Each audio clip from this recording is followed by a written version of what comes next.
चलो ध्यान देना यहाँ पे।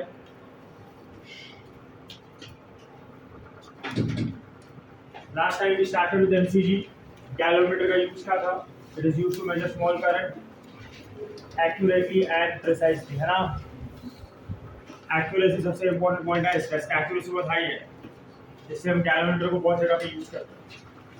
अभी हमने बात किया था about the principle, that is हम बेसिकली क्या करते हैं, वी प्लेस द कॉइल ना इन व्हाट मैग्नेटिक फील्ड, तो उस पर क्या लगता है, और ये टॉर्क की वजह से क्या होता है, there is rotational motion. But एक कंडीशन जो यहाँ पे बहुत इंपॉर्टेंट है कि लगने वाला टॉर्क कैसा होना चाहिए, टॉर्क मैक्सिमम होगा, तो उसकी वजह से रोटेशन में मतलब जो एंगल होगा between A bar and B bar कैसा होना चाहिए, 90। हम नॉर्मली जो यूनिफॉर्म मैग्नेटिक फील्ड लेते हैं, क्या उससे ये अचीव करना पॉसिबल है? नहीं ना, इट्स नॉट पॉसिबल। अगर ये पॉसिबल नहीं है तो फिर हमको क्या यूज करना पड़ेगा, रेडियल मैग्नेटिक फील्ड, है ना। ओ गौरव जी, आप उधर शिफ्ट हो जाओ, उसको इधर आने दो, खड़े रहो अभी लेक्चर में, देखने दो पीछे वाले को, आप भी उधर कोने में एक दो दबोच के मार मत देना एक दूसरे को।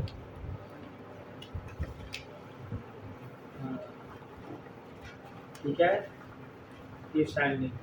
सो नेक्स्ट क्या था तो कौन सा मैग्नेट यूज करना पड़ेगा, रेडियल मैग्नेट। कैसे बनाया था हमने, कॉनकेव सिलेंड्रिकल हॉर्सशू मैग्नेट लिया, हॉर्सशू मैग्नेट इसको कट किया ना, तो क्या बना, कॉनकेव सिलेंड्रिकल हॉर्सशू मैग्नेट। उसके बीच में क्या प्लेस किया, कोर, फिर उस पर क्या लगाया, फ्रेम, तो उसके ऊपर क्या वाइंड किया हमने, ऑयल, है ना।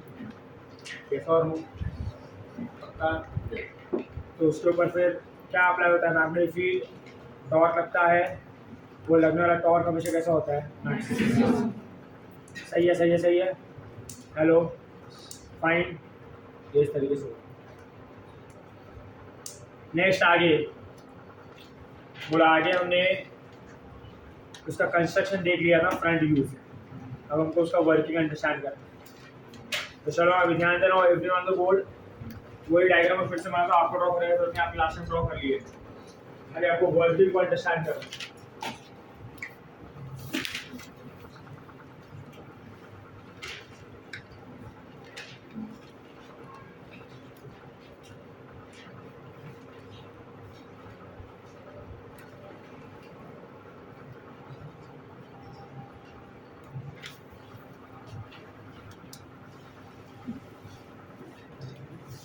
मान लो ये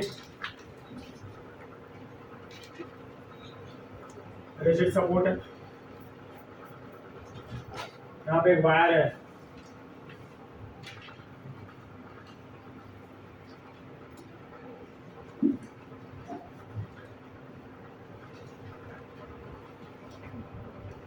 जैसे वायर ये, और यहाँ पे हमने क्या लगाया था, मिरर ना,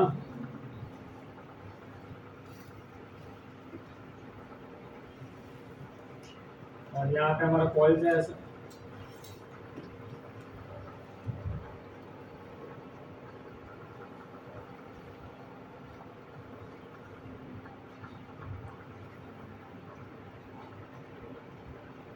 बीच में ऐसा एल्यूमिनियम का फ्रेम था, और इसमें था पोल।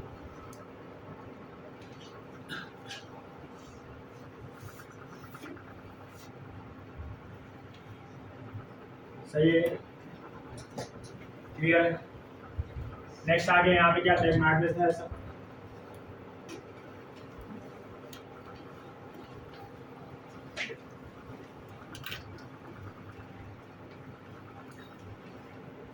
फाइन। नेक्स्ट यहाँ पे एक हेलिकल स्प्रिंग था ऐसा, और यहाँ पे एक वायर था ऐसा, और यहाँ पे एक वायर था ऐसा। ये हमने बेसिक कंस्ट्रक्शन किया था, मैंने बताया था। ये क्या होता है, उसमें मिरर होता है, ये जो है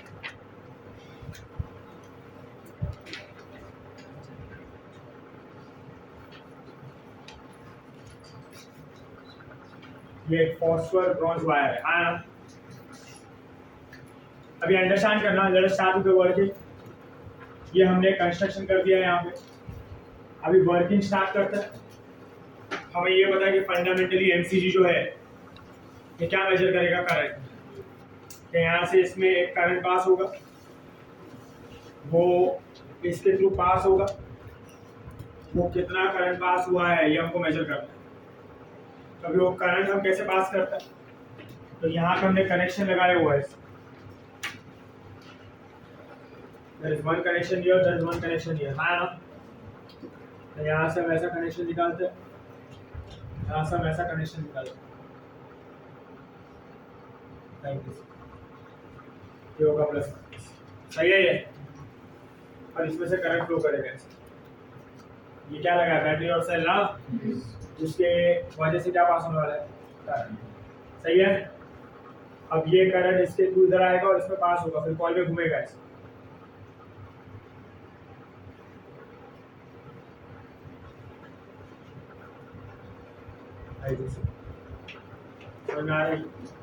इस तरीके से सिस्टम काम करता है। अब ये करंट कैसे मेजर होगा, ध्यान देना यार। हाउ विल इट वर्क, जैसे ही यहाँ पे ये पर्टिकुलर फ्रेम में, वायर में, हमारे कॉइल में करंट पास होगा, कहना से becomes a current carry coil. और यहाँ पे ये कॉन्केव सिलिंड्रिकल हॉर्सशू मैग्नेट हो, क्या लगाएगा, एक्सियल मैग्नेटिक फील्ड ना, रेडियल मैग्नेटिक फील्ड, जिसकी वजह से इसके ऊपर क्या अप्लाई होगा, टॉर्क। और वो टॉर्क हमेशा कैसा होगा, मैक्सिमम, जिसकी वजह से इसमें क्या आएगा, डिफ्लेक्शन ना। तो कहना से I can call that particular torque as deflecting torque. सबसे पहला स्टेप देखो क्या होगा यार, when current passes through the coil, when current passes through the coil,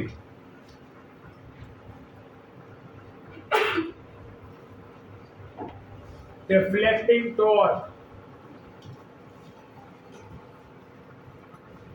acts on the coil, सही है। That deflecting torque is known as what, BINA, क्योंकि हमेशा रेडियल मैग्नेटिक फील्ड का थीटा कितना होगा, 90, और साइन 90 कितना होगा। अरे बोलो भाई, चलो ये पहला स्टेप, ये जो लूप है वो घूमेगा ऐसा, जो कॉइल है वो घूमेगा ऐसा, डिफ्लेक्ट होगा, है ना। अब थोड़ी सी चीजें समझो, पे अटेंशन।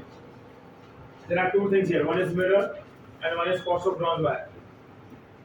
क्या है इसका यूज, क्या है, क्यों लगाए आप, इसको अंडरस्टैंड करो। सबसे पहले यहाँ पे एक मिरर है। Mirror is a part of an arrangement जो हमको करंट मेजर करने में हेल्प करेगा, and that particular arrangement is called as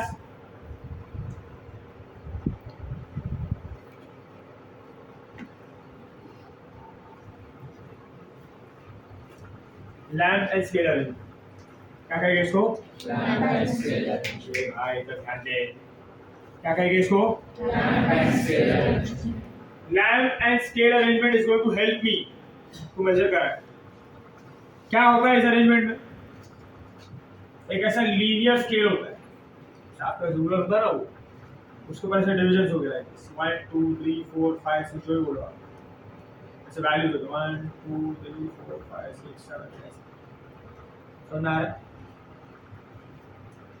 यहाँ पे और एक स्केल होगा ऐसे, ये वर्टिकल स्टैंड बोल लो इसको, और यहाँ पे ना एक छोटा सा सोर्स ऑफ लाइट होगा, जिससे बीम पास होगा लाइट। ये पूरा अरेंजमेंट ये मिरर के सामने रखा होता है, समझ में आ रहा है, मिरर के सामने स्केल दिखाई देगा, उसके नीचे सोर्स होगा ऐसा stand exactly in front of the mirror. ये अरेंजमेंट में से जो लाइट है, लाइट सोर्स है, उससे बीम ऑफ लाइट निकलेगी और जाके मिरर में हिट करेगी, तो बोले रिफ्लेक्शन होगा ना, और रिफ्लेक्शन आके ये स्केल पे कहीं ना कहीं आके हिट करेगी। मान लो यहाँ पे हिट किया, तो मान लो यहाँ पे जो वैल्यू आ रहा है वो 20 आ रहा है, कितना आ रहा है 20। तो अभी के लिए इनिशियल वैल्यू उसका कितना है 20, सही है। हेलो, अब आगे कैन आई से जब ये लूप ये कॉइल घूमेगा तो ये वायर पे भी तो असर होगा, और जब वायर पे असर होगा तो मिरर पे भी असर होगा ना। मिरर में क्या होगा, डिफ्लेक्शन होगा ना। हेलो, अब मिरर डिफ्लेक्ट हो चुका है, फिर से हमने लाइट को इंसिडेंट किया तो फिर से लाइट मिरर से रिफ्लेक्ट होकर हिट करेगा। But what do you think, mirror से जब रिफ्लेक्शन होगा so it will hit on the same reading, there will be change in reading. तो अभी के लिए 20 है, मान लो इधर जाके हिट किया और 40 हो चुका है। कितना हो चुका है 40, पहले कितना था 20, अभी कितना है 40, तो कहां से कहां घुमा, कितना चेंज आया, 20, कितना एंगल से घुमा वो 20 ना। अरे ऐसे घूम रहा है ना यार, तो ये एंगल ही तो हुआ, कितना एंगल से घूमा 20 एंगल से घूम रहा है वो, सही है।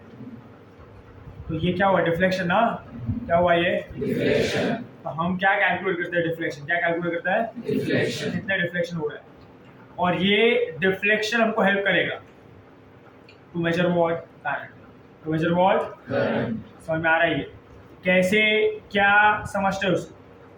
बट अभी के लिए याद रखो, डिफ्लेक्शन जो है हमको हेल्प करता है क्या मेजर करने में, करंट, और वो डिफ्लेक्शन कौन मेजर करता है, mirror, with the help of what, lamp and scale arrangement. Clear है ये, सबको समझ रहा है क्या हो रहा है यहाँ पे, ये ऐसा हो।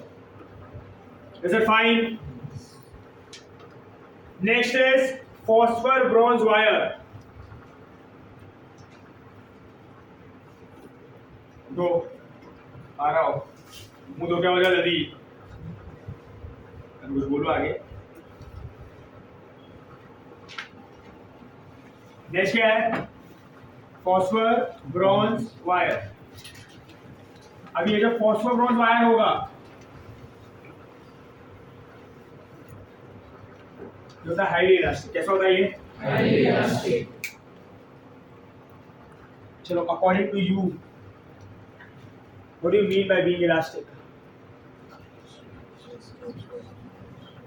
चलो मैं आपको एग्जांपल से पूछ लेता हूँ, मेरे पास एक रबर बैंड है, रबर का वायर, रबर समझता है ना सबको, और एक स्टील का वायर, समझा, रबर बैंड स्टील का वायर, समझा, कौन सा इलास्टिक है, रबर ना,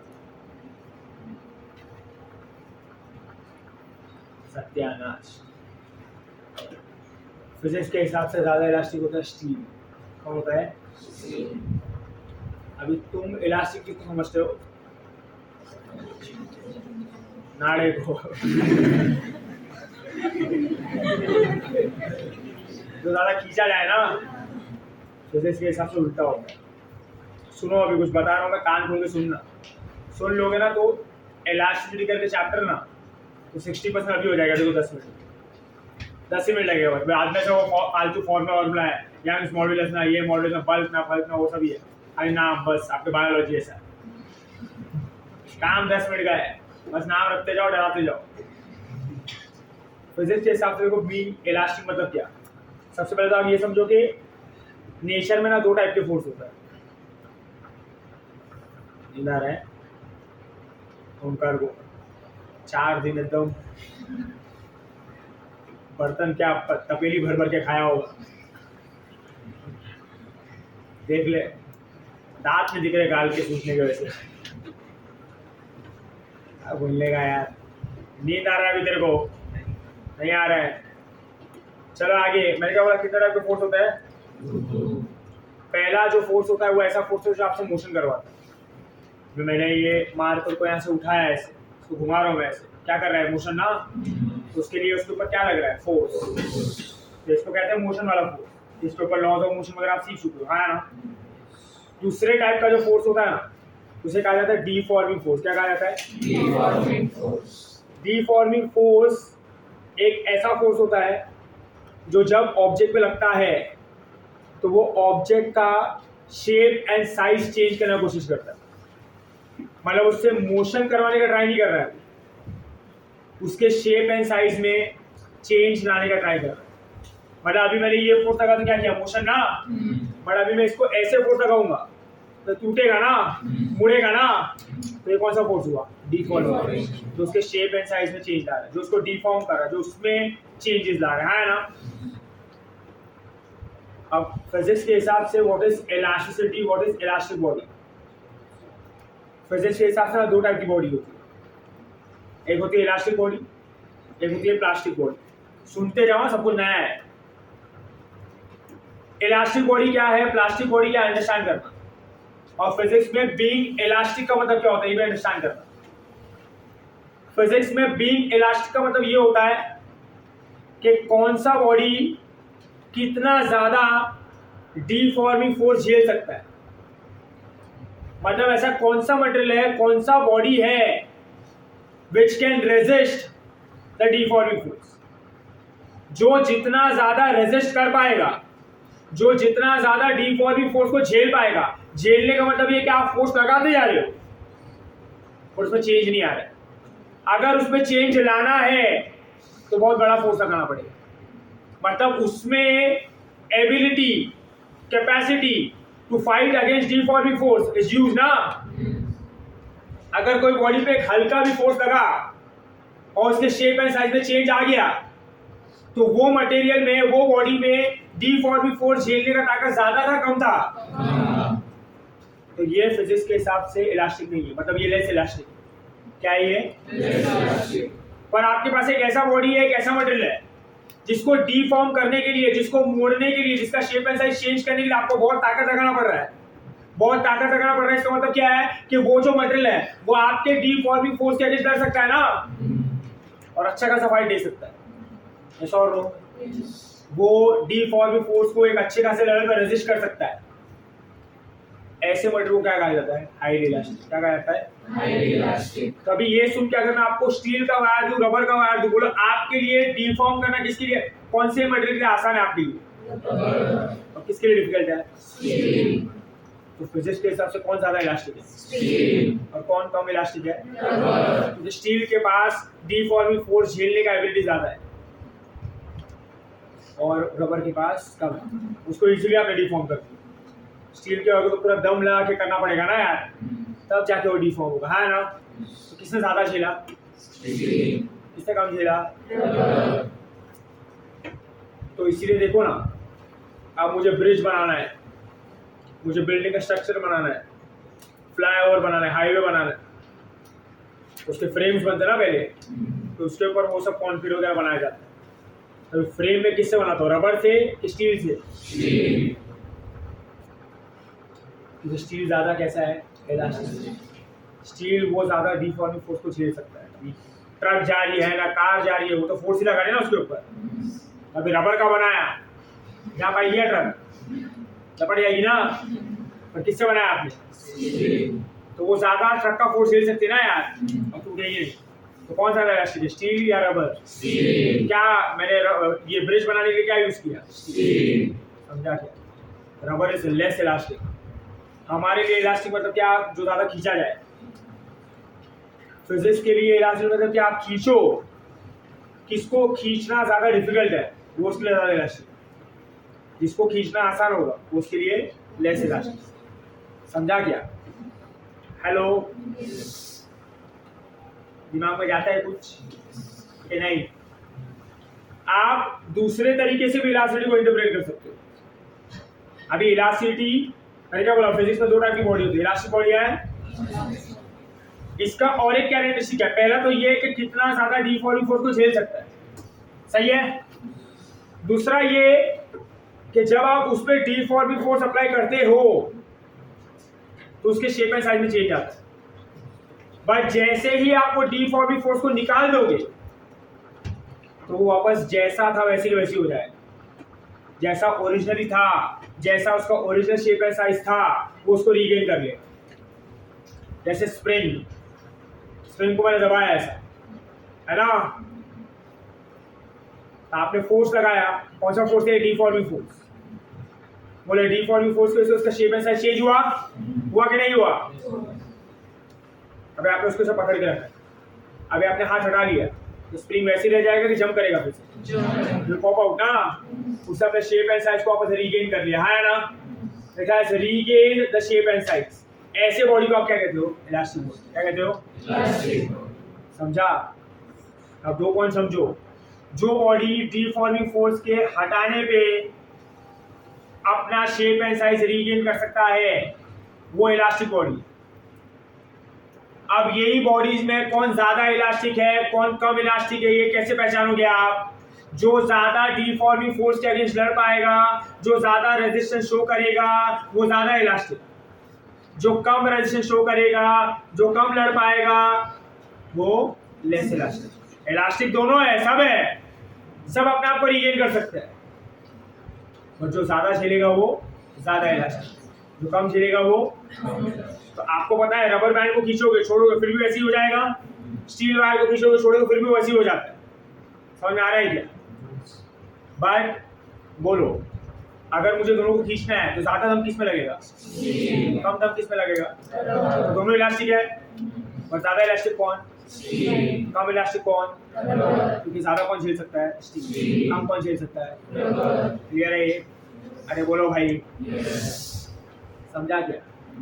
दूसरा होता है प्लास्टिक बॉडी। प्लास्टिक बॉडी आपको खुद को समझना चाहिए, एक ऐसा बॉडी जिसपे डिफॉर्मिंग फोर्स लगा और अगर उसका शेप एंड साइज चेंज हुआ तो जब आप डिफॉर्मिंग फोर्स को हटा दोगे वो कभी फिर से रीगेन नहीं कर पाएगा। जैसे मैंने क्ले लिया, क्ले को डिफॉर्मिंग फोर्स आके तोड़ दिया, तो आप छोड़ दोगे तो वापस जुड़ जाएगा क्या आगे? नहीं ना, टूट गया तो टूट गया है ना। आप क्ले को जैसा शेप एंड साइज देना चाहते हो वैसा दे सकते हो ना, और वो अपने आप को रीगेन किधर करता है, जैसा है वैसे ही रह जाएगा ना। तो ये रीगेन कर पा रहा है कि नहीं कर पा रहा? तो इलास्टिक हुआ प्लास्टिक हुआ। तो जो बॉडी ये सब नहीं कर सकता है, अपने आप को रिस्टोर वगैरह नहीं कर सकता है, ऐसे बॉडी को आप क्या कहते हो? प्लास्टिक। समझा? इसमें लेस इलास्टिक हाईली इलास्टिक कुछ आता ही नहीं, ये सीधा सीधा क्या प्लास्टिक बॉडी है। डिफॉर्मिंग फोर्स झेलने का ताकत नहीं है इसमें। समझा है सबको आपको? हेलो, यहाँ पे हम कौन से बॉडी का बात कर रहे हैं? Elastic body. कौन सी बॉडी का? Elastic. Two very important points. The first, a property by virtue of which a body can regain its original shape and size is called as property of elasticity. Second, which material is more elastic, which has high resistance against what? Deforming force. Which material is less elastic, which has less resistance along deforming force. And a material which can be easily deformed is less elastic. A material which is difficult to deform is more elastic. Therefore, steel is more elastic than rubber. Clear है ये? अभी sir ऐसा क्यों? एक material जो है वो regain कर पा रहा है, एक मटेरियल जो है रीगेन नहीं कर रहा है, क्या फर्क है? फर्क को क्या है अंडरस्टैंड करना। इलास्टिक बॉडी में क्या है, प्लास्टिक बॉडी में क्या अंडरस्टैंड? हेलो, देख सुन रहे हो ना मुझे? Hello, so what is the difference between elastic body and plastic body? Elastic body में क्या होता है, उसका जो मॉलिक्यूल्स होता है, आपने पढ़ा है ना केमिस्ट्री में, फिजिक्स में भी पढ़ा होगा कि मॉलिक्यूल्स के बीच में हमेशा कौन सा फोर्स होता है? इंटरमॉलिक्यूलर फोर्स ऑफ अट्रैक्शन, है ना। इलास्टिक बॉडी जो होते हैं उसके मॉलिक्यूल्स में जो इंटरमॉलिक्यूलर फोर्स होता है उनके पास ये एबिलिटी होता है तो वो रीस्टोरिंग फोर्स जनरेट कर सके। क्या जनरेट कर सके? Restoring force. ऐसा कुछ आपने ऑसिलेशन में भी सीखा होगा। ऑसिलेट करते अभी क्या कर रहा है? रिस्टोर कर रहा है ना। हेलो, तो यहाँ पे भी वो बॉडी में क्या होगा? Restoring force. मतलब उसके बॉडी के एटम्स के पास, मॉलिक्यूल्स के पास ये एबिलिटी है कि वो क्या जनरेट कर सकता है? Restoring force. और वही रीस्टोरिंग फोर्स उसको हेल्प करता है क्या करने में? रीगेन। देखो कैसे, मैंने स्प्रिंग लिया यहाँ और वो स्प्रिंग को ऐसे प्रेस किया तो मैंने उस पर क्या लगाया? डिफॉर्मिंग फोर्स, है ना। अभी अंदर धीरे धीरे मॉलिक्यूल दबना शुरू हो गया ना, तो मॉलिक्यूल को समझेगा कि हमारे पे कोई फोर्स लग रहा है, तो उसके मॉलिक्यूल्स एक्टिवेट हो जाएगी। एक दूसरे का इंटरमॉलिक्यूलर फोर्स देखिए, वो कहेगा कि कोई तो डिफॉर्मिंग फोर्स लग रहा है, तो अभी ये लड़ना शुरू करेगा उसके अगेंस्ट और क्या जनरेट करेंगे? रीस्टोरिंग। मान लो आपने 5 न्यूटन का डिफॉर्मिंग फोर्स लगाया है, तो अब ये मॉलिक्यूल धीरे धीरे लड़ना शुरू करेंगे, अपने आप से रीस्टोरिंग फोर्स बनाएंगे। सबसे पहले क्या बनाएंगे? 1 न्यूटन। आप उसको प्रेस करते जा रहे हो, फिर 2 न्यूटन, फिर 3 न्यूटन। जब आपने 5 न्यूटन लगाया, इससे 1 न्यूटन बना, आप ही जीत रहे हो ना, तो कॉम्प्रेस होते जा रहा है। फिर 2 न्यूटन बना, आप ही जीत रहे हो। 3 पे भी आप ही जीत रहे हो, 4 पे भी आप ही जीत रहे हो, तो डिफॉर्म होते जा रहा है। बोलो अभी इसके अंदर कितना रिस्टोरिंग फोर्स जनरेट हुआ? 5। आपका डिफॉर्मिंग फोर्स भी कितना है? 5। रिस्टोरिंग फोर्स भी कितना है? 5। दोनों का डायरेक्शन सेम के ऑपोजिट। अरे उसके अगेंस्ट लग रहा है ना यार, तो सेम डायरेक्शन के ऑपोजिट। डिफॉर्मिंग फोर्स नीचे, रिस्टोरिंग फोर्स, तो नेट फोर्स क्या होगा? 0। तो अब स्प्रिंग रुक जाएगा। पता ना, दबाते हो तो 1 पॉइंट बैक रुक जाता है ना यार।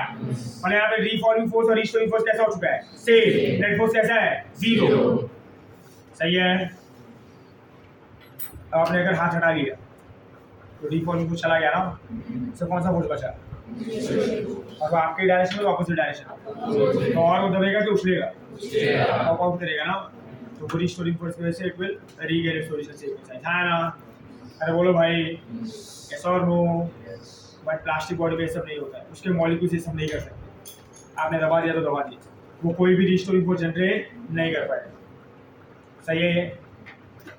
इतना समझने का कोई कोई आके सवाल पूछता है तो सर फिर अगर स्प्रिंग को चलो मैंने तो ऐसे दबाया तो वापस आ गया, अब जोर से मार दिया हथौड़े से धाड़ करके तो दब ही जाता है, खत्म हो गया। इतना तो अकल रहना चाहिए कि हर एक बॉडी का, हर एक मटेरियल का एक लिमिट होगा ना यार झेलने का। देखो आपका बॉडी भी इलास्टिक है, जो हमारा स्किन है ये इलास्टिक ही हुआ ना, मैंने इसको खींचा है ऐसा, छोड़ा तो वापस वैसे ही हो गया ना, तो ये कैसा है? इलास्टिक।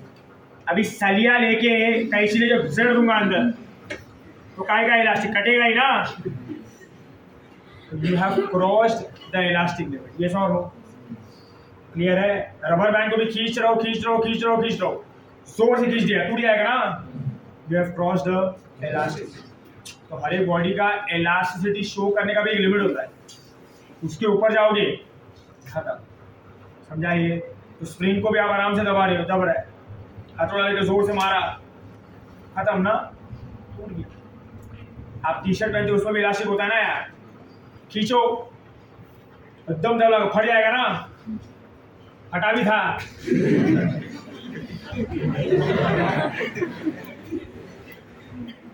है ना? फुल एक्सट्रीम इलास्टिसिटी का यहाँ पे शो हुआ था। सब बड़े बड़े यूएफसी फाइटर इधर ही है ना? ओमकार मैकग्रेगर है ना, वीर प्रताप सिंह और हमारे चैंपियन यहाँ के कमर वाले करके। उस दिन मेरे को बड़ा मजा आया, बड़ा निकालने मिला तीनों पे। तीनों को मिलकर ढूंढता, कुछ कर भी नहीं सकते बेचारे, 4 गाली दी होगी घर पे आके, 5 दिया। अपना भी हाथ सब हो गया, बाकी सब कोई मन हो रहा होगा, अरे यार मेरे को मारने में तो मजा आ जाता है। बराबर हर्ष? हाँ बोल रहा है, एक घूमकर कूद डाल पीछे से ही, फिर मैं भी मारता हूँ तेरे को वापस। So, आप जब टी शर्ट को खींचते भी हो, पता है ना आपका कॉलर होता है, ये देखो शाम तुम चीम तुम बज रहा है, जब आप बंद करके डालो अंदर। ये इसका मैसेज आ रहा है दोपहर में, ब्लॉक नहीं किया क्या अभी तक? क्या रिप्लाई आ रहा है? फोन मिल गया अभी? हाँ, इसके बाल कटा के आया फुल, चिकना लग रहा है एकदम, कुछ भी लग रहा था, पूरा दांत बाहर आ चुका है इसका। रश मार रहा है कोई छोकरा, फिर कुछ है ना, तेरे को सबका बता रहा था पंचायत। ये हिसाब किताब रखता है। चलो, तो टी शर्ट में भी इलास्टिसिटी होता है ना, पता है ना, एक टाइम पे खिंच जाता है, कॉलर लूज हो जाता है ना, तो उसका क्या होता है? इलास्टिक। सबका एक इलास्टिक लिमिट होता है, आप क्रॉस करोगे उसको तो खत्म हो जाएगा। समझा ये? क्लियर है? तभी मैंने क्या बोला है, फॉस्फोब्राउन वायर कैसा है? हाईली इलास्टिक है। वो इलास्टिक है, कैसा है? मतलब डिफॉर्मिंग फोर्स को झेलने का एबिलिटी रखता है कि नहीं रखता है? और जब मैं कह रहा हूँ कि इट इज हाईली इलास्टिक, तो ज्यादा एबिलिटी रखता है कि कम? बोलो समझ आ रही है? बस यही है। हो गया, पूरा चैप्टर यही है, कौन सा ज्यादा इलास्टिक है, कौन सा कम इलास्टिक है, यही नाटक है। फिर इससे रिलेटेड कुछ टर्म डिफाइन करते हैं, यंग्स मॉड्यूलस ना, बल्क मॉड्यूलस ना, मॉड्यूलस ऑफ रिजिडिटी ना, फलाना ढिमका। देखा ये पढ़ा है, बस खत्म, इस पे चैप्टर खत्म हो जाता है। फिर बाकी सब तुमको सीख लेना, मैं नहीं बताने वाला आपसे, सब पार्ट सर का काम है, ये खींचो वो खींचो, मजाक नहीं खींचता।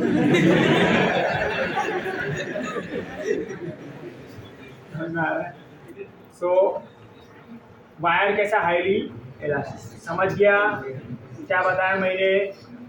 रहेगा दिमाग में। तो बीइंग इलास्टिक का मतलब होता है खिंच जाना, कि उसके आगे फाइट करना। सही है? जो ज्यादा फाइट कर पाए वो ज्यादा इलास्टिक, कम कर पाए वो। और इलास्टिक बॉडी एक ऐसा बॉडी होता है जो अपने आप को रीगेन कर सकता है up to a certain limit, और वो लिमिट को कहा जाता है इलास्टिक लिमिट। क्या कहा जाता है? Elastic limit. सिर्फ टेक्निकलिटी बाकी रहती है, बाकी सब ये याद रखो तो इलास्टिसिटी चैप्टर हो गया, बाकी सब तुम्हारे दिन करते हैं। और थोड़ा बहुत तो ऑसिलेशन भी किया होगा, एलोंगेशन फेलोंगेशन करके, है ना, फिजिकल किया, एक्शन और किया है कि नहीं? मैं बोल रहा हूँ उस पर हाँ बोल रहा है, आपने किया है बराबर। स्प्रिंग में पढ़ा ना कि नहीं? स्प्रिंग कैसा होता है? इलास्टिसिटी वाला क्वेश्चन भी थे ना उसमें, सर को बता, बनाने वाले को बता, तो समझ में आ रही है? अब देखो आगे ये वायर क्यों है, कैसे काम करता है, ध्यान देना है। Pay attention here. अब देखो कॉइल घूमेगा, कॉइल क्या कर रहा है? रोटेट कर रहा है। आप बताओ वायर में क्या होगा? What will happen to the wire?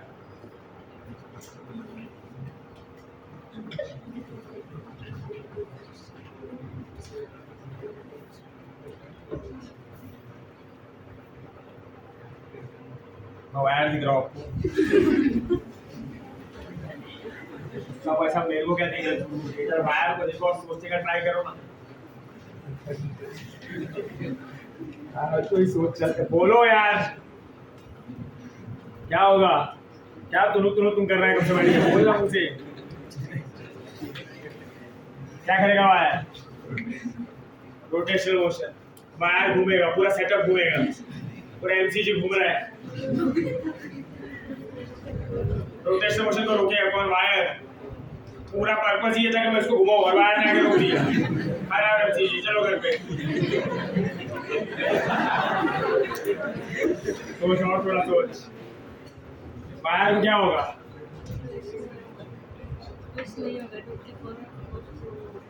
क्या नहीं होगा? ट्विस्ट होगा पर ज्यादा नहीं होगा, ऐसा और नो? समझा ये? ऐसा देखो ना, ट्विस्ट का मतलब समझता है ना, मुड़ना।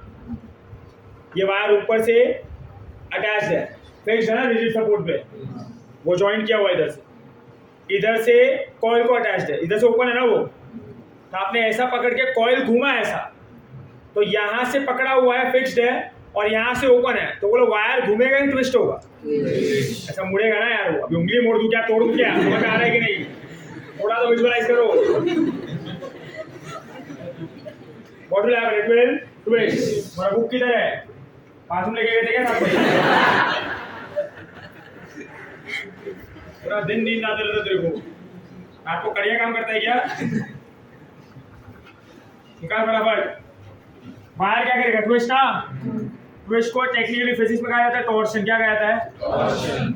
There will be torsion in the wire, there will be torsion. अरे आप बैठी हो कि खड़ी हो?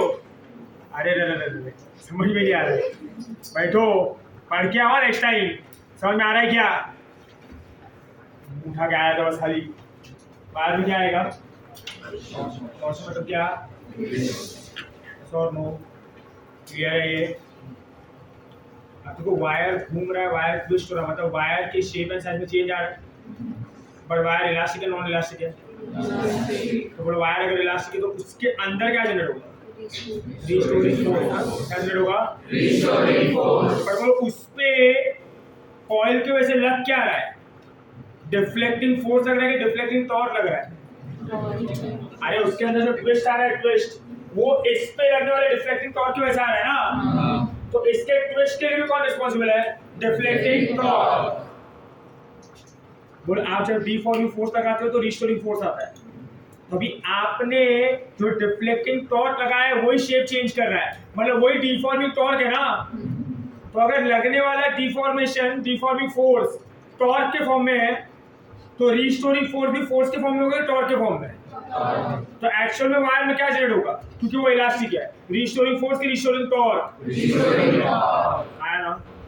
अब ये वायर ट्विस्ट हो रहा है क्योंकि वो इलास्टिक है, तो उसके अंदर रिस्टोरिंग टॉर्क भी जनरेट हो रहा है। बोलो एक पॉइंट आएगा, वायर ट्विस्ट होगा, और एक पॉइंट आके वो इक्विलिब्रियम में आ जाएगा ना, वायर ट्विस्ट होकर रुक जाएगा ऐसा, it will come in equilibrium. बोलो क्या होगा इक्विलिब्रियम पे? हाँ, रिस्टोरिंग टॉर्क और डिफ्लेक्टिंग टॉर्क कैसा होगा? सेम। अरे नेट टॉर्क कैसा होगा? जीरो ना, तो वायर रुक जाएगा। अरे यार, रिस्टोरिंग टॉर्क का डायरेक्शन सेम होगा, अपोजिट। ये डिफ्लेक्टिंग टॉर्क लग रहा है, अंदर क्या जनरेट हो रहा है? रिस्टोरिंग। बोलो रिस्टोरिंग टॉर्क अंदर रिस्टोरिंग टॉर्क जनरेट होते जा रहा है, डिफ्लेक्टिंग टॉर्क लग रहा है, रिस्टोरिंग टॉर्क जनरेट होते जा रहा है। बोलो वायर ट्विस्ट होते जा रहा है, होते जा रहा है, होते जा रहा है, एक पॉइंट आएगा इक्विलिब्रियम ना, ये इक्विलिब्रियम पे क्या होगा, रिस्टोरिंग टॉर्क उतना हो जाएगा, इतना क्या है, डिफ्लेक्टिंग टॉर्क। दोनों कैसे, same in magnitude, opposite in direction, net torque zero, prove किया है ना। It comes in what, equilibrium. समझा कि नहीं? अभी आगे देखो हम लोग क्या कहते हैं, pay attention.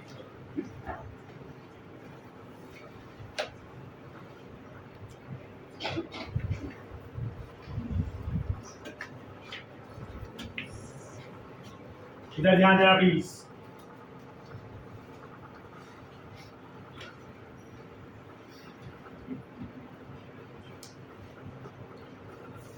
Due to what?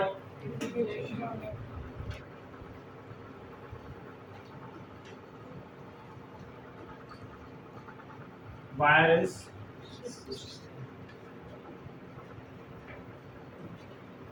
torsion and a wire, and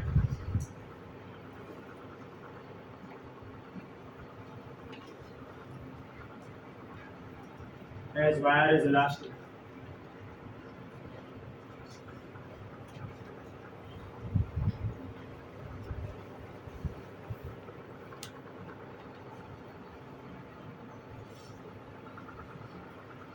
Restoring torque is सही है।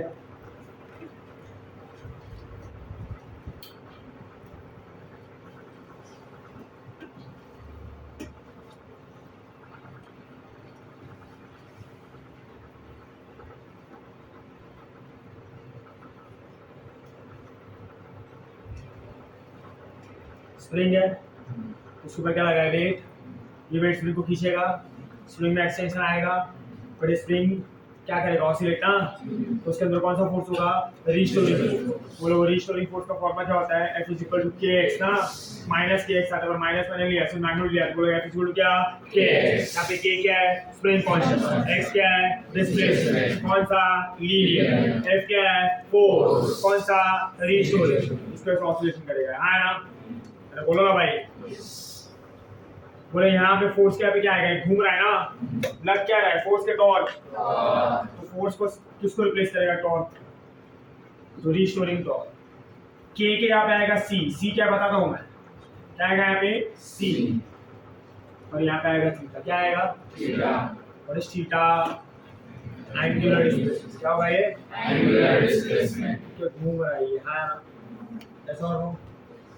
सी को कहा जाता है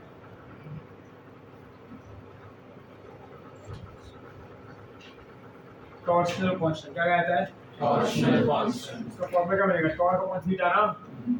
टॉर्शनल कांस्टेंट एक मटेरियल का प्रॉपर्टी होता है, मतलब वायर आपने कौन से मटेरियल से बना है, अलग अलग मटेरियल यूज करोगे तो सी का वैल्यू चेंज होगा। आपको वो क्या इंफॉर्मेशन देता है, टॉर्क रिक्वायर्ड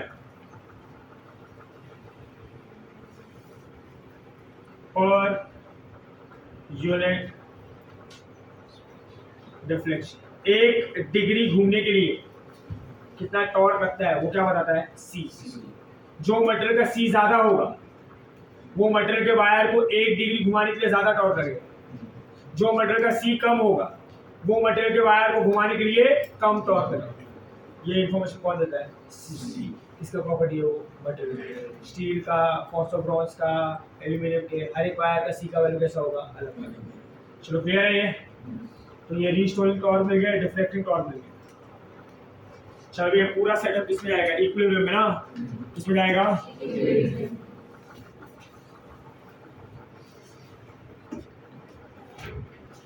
और ध्यान देना यार,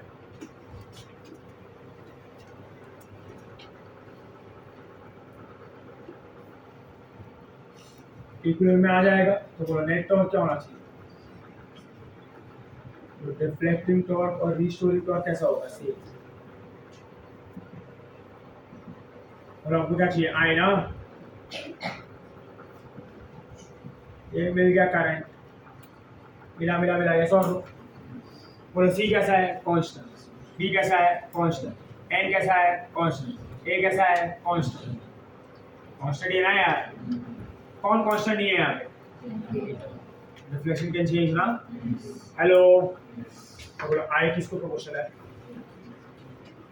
यही तो कहा था हमने कि आई का मेजरमेंट किस पर डिपेंड करेगा, डिफ्लेक्शन, और वो डिफ्लेक्शन कौन मेजर करेगा, लैम्प एंड स्केल अरेंजमेंट, कौन लैम्प एंड स्केल अरेंजमेंट। और बोलो रिलेशन कैसा आ रहा है, लीनियर आ रहा है ना, कैसा आ रहा है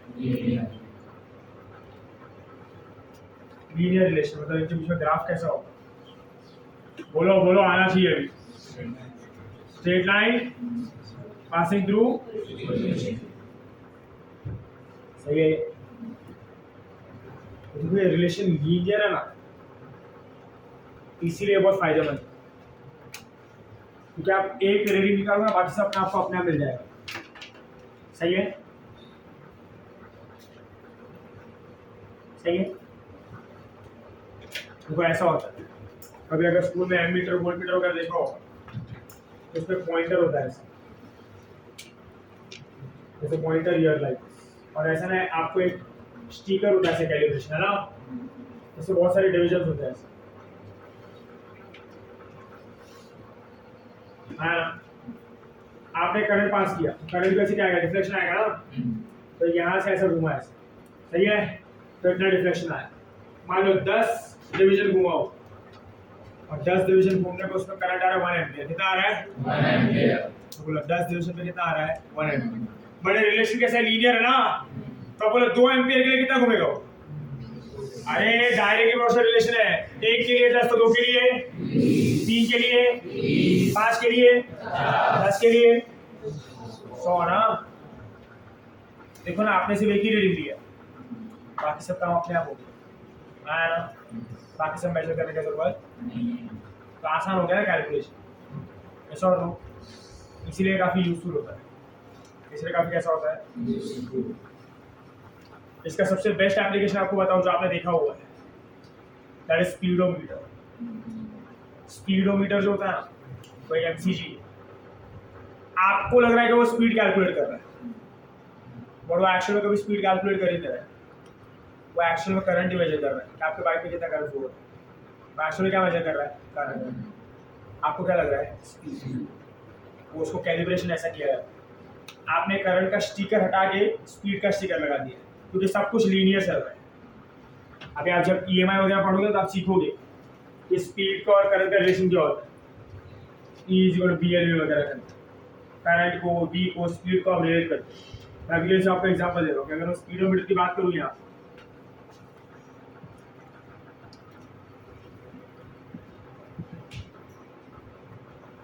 तो मान लो देखा है ना स्पीडोमीटर, तो भी ऐसे होता है ना पॉइंटर, तो ऐसा है, ये स्पीडोमीटर है, यहाँ पे ऐसा डिविजन है, ऐसा कुछ जो भी बाइक है आपके पास, सही है, ऐसा फाइन, यहाँ पे पॉइंटर है, आपने एक्शन में तो एक करंट मेजर कर रहा है, तो 0 इधर 1 इधर 2 इधर 3, ये क्या मेजर कर रहा है करंट, पर आपने क्या किया, स्टिकर को बदल दिया, स्टिकर किसको में रखा है, स्पीड, मान लो इधर 0 इधर 10 इधर 20 इधर 30 ऐसे, समझ आ रहा है, कैलिब्रेशन कैसे चल रहा है, देखो सबको लीनियर है ना, यहाँ पे आपको पता है 10 डिवीजन घूमेगा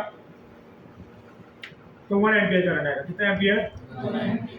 अभी वो जो स्पीड का फॉर्मूला जाता है उसको करंट से रिलेट करते हो, तो जब कार स्टार्ट होती है उसमें वेरिएबल मैग्नेटिक फ्लक्स आता है, वो मैग्नेटिक फ्लक्स की वजह से इलेक्ट्रिक फ्लक्स आता है, वो इलेक्ट्रिक फ्लक्स की वजह से करंट पास होगा, पोटेंशियल है, करंट है, पावर जनरेट होगा, और उसकी वजह से कार चलना स्टार्ट होता है, और वो सब इतना डिटेल में नहीं जा रहा हूँ। अभी याद रखो 10 डिवीजन 1 एम्पियर, अब उसको किससे रिलेट करोगे, स्पीड से, वो रिलेशन भी लीनियर चलेगा।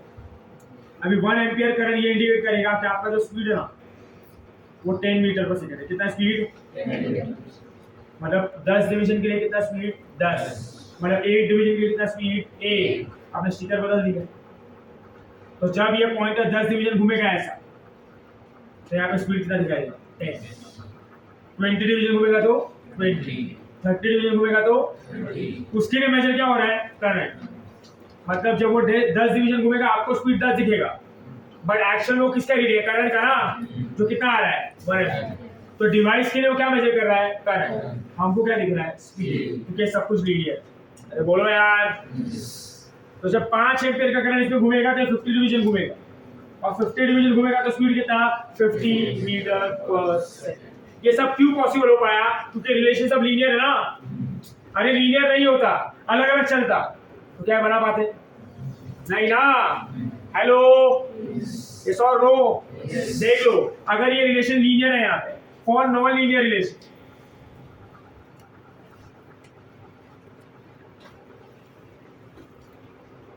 रिलेशन नॉन लीनियर कब होता? देखो, जब ये टॉर्क BINA ना होके BINA sin थीटा होता। क्या होता? हमने टॉर्क को मैक्सिमम लिया ना यार, पर टॉर्क मैक्सिमम नहीं होता, टॉर्क नॉर्मल होता। तो फॉर्मूला क्या होता? BINA, चलो sin थीटा का इसको sin फाई लिया क्योंकि मैंने थीटा यूज कर लिया। Theta is phi is angle between A bar and B bar, और यहाँ पे क्या है? C theta. सही है। तो अब I का फॉर्मूला क्या बनता? सही है। तो बोलो अब I किसको प्रोपोर्शनल होगा? Theta upon sin phi. किसको? ये लीनियर और नॉन लीनियर, साइन फाइन घुस गया है इसके अंदर। लीनियर के नॉन लीनियर, गाड़ी में बैठ के स्पीड कैलकुलेट करना, किधर साइन वाइन का ग्राफ बनाते बैठे हो क्या? नो ना। अभी लीनियर है नॉन लीनियर? साइन वाइन आ गया भाई, इजी है, कंप्लीट हो गया। सब एंगल वैंगल सब निकालना पड़ेगा, फेज वगैरह सब आया ना। डिफिकल्ट ना। तो ये आसान है, देखने में क्या लग रहा है, याद करने में क्या आसान है? ये आसान है, ये आसान, ये ना, ये तो करो कम से कम। तो ये क्या है?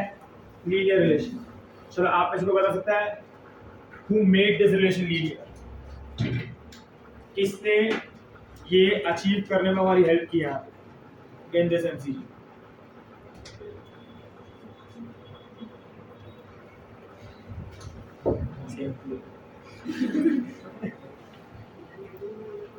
हाँ वेरी गुड। किसने बनाया? Radial magnetic field. किसने टॉर्क को मैक्सिमम किया? Radial magnetic. कितने रिलेशन लीनियर बनाया? रेडियल। इसलिए MCQ का डिमांड क्या था कि हर एक जगह पर टॉर्क कैसा होना चाहिए? मैक्सिमम। बोलो यूनिफॉर्म मैग्नेट बना पाया क्या? किसने बनाया ये? रिलेशन लीनियर कब बनाया? थीटा 90 बना ना, और वो थीटा को 90 किसने बनाया? Radial magnetic. So who made this relation linear? Radial magnetic. Therefore radial magnetic plays a very important role in MCQ. चलो क्लियर है ये? समझा? This is complete information about moving coil gallium.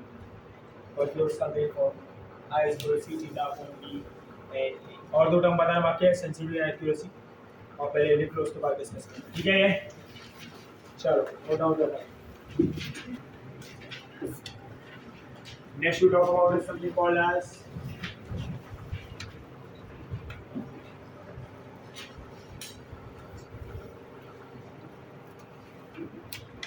sensitivity.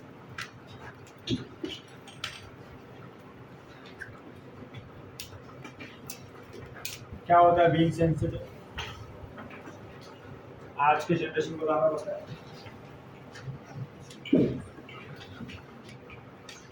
denoted by S. You know it more. To be more sensitive, to be less sensitive, to be not sensitive, है ना? आजकल थोड़ा बहुत ज़्यादा बुरा लग जाता है लोगों को, डिप्रेशन हो जाता है, एंजाइटी, ना? नहीं होता है? होता है ना? Sir I am in depression. क्यों? मेरे 5 का कॉइन घूम गया है। मिल नहीं रहा है बराबर ना? हाँ मंदार, डिप्रेशन में है हम? नहीं है। वापस तीनों दोस्त साथ में आ गए, एक टपली चालू कर दो ना मिलके। तो पीछे वो भी भाई था दक्ष, डिप्रेशन में दक्ष नहीं, लोगों को डिप्रेशन में लेके आ जाए तू। तो हम ऐसे हैं 4 लोग, इसीलिए तो अब तो तुमको बेच दिया होता। क्या बोलता है ना अर्ज? चलो सेंसिटिविटी का मतलब क्या आप बताओ ना, एक नॉर्मल टर्म्स में क्या होता है बीइंग सेंसिटिव? मतलब क्या हो? आप सेंसिटिव हो, क्यों हो, ये बताओ।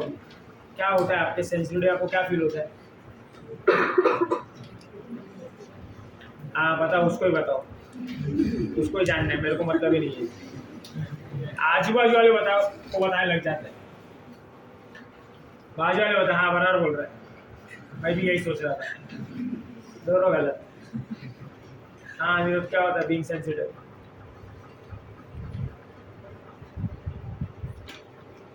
किसी ने ब्लॉक किया तो बुरा लगता है ना।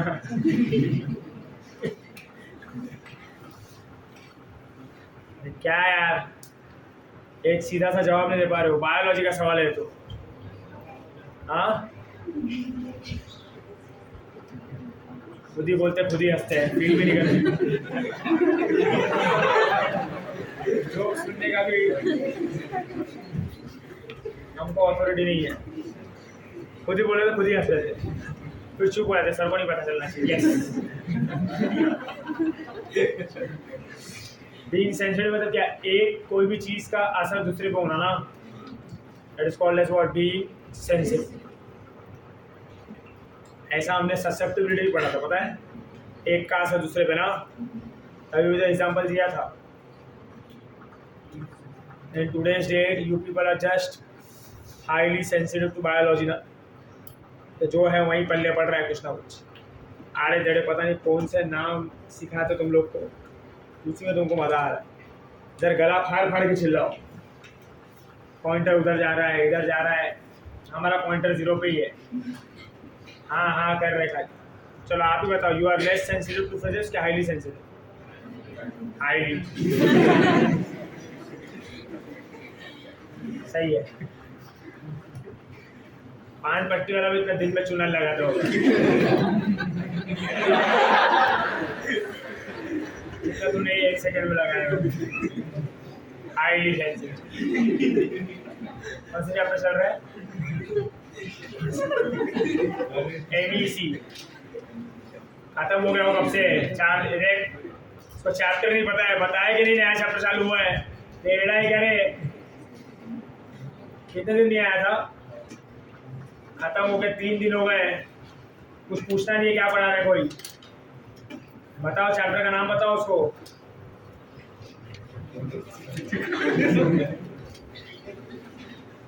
MEC चल रहा है, उसका फुल फॉर्म क्या है? Magnetic effect in electric current.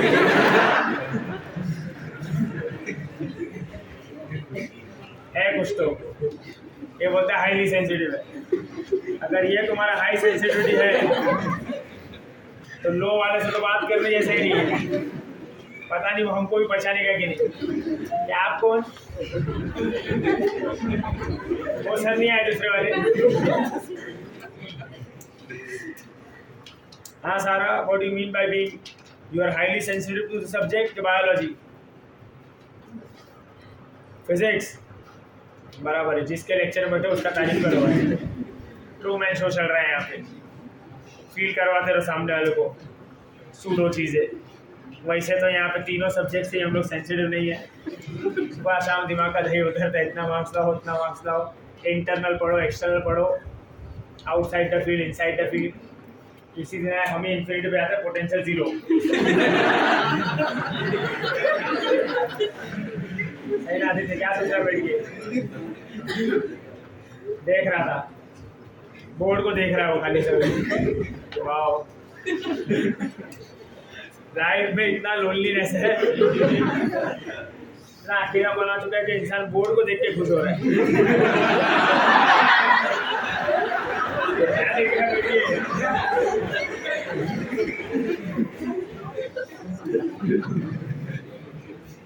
इतने बुरे दिन आ चुके हैं, रास्ते में तो नहीं करता ना ये। भाजी वाले को देख के खड़ा है,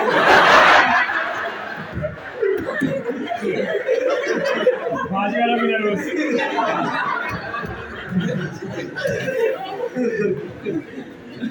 हाँ बोलेगा यार, जवाब दीजिए आप लोग। चलो अभी अगर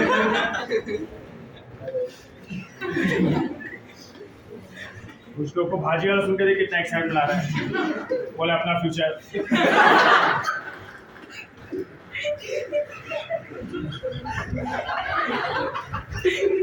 चुप हो जा रहे, रिकॉर्ड हो रहा है वो, तो मुंह पकड़ो कोई, बोला तो मेरे का।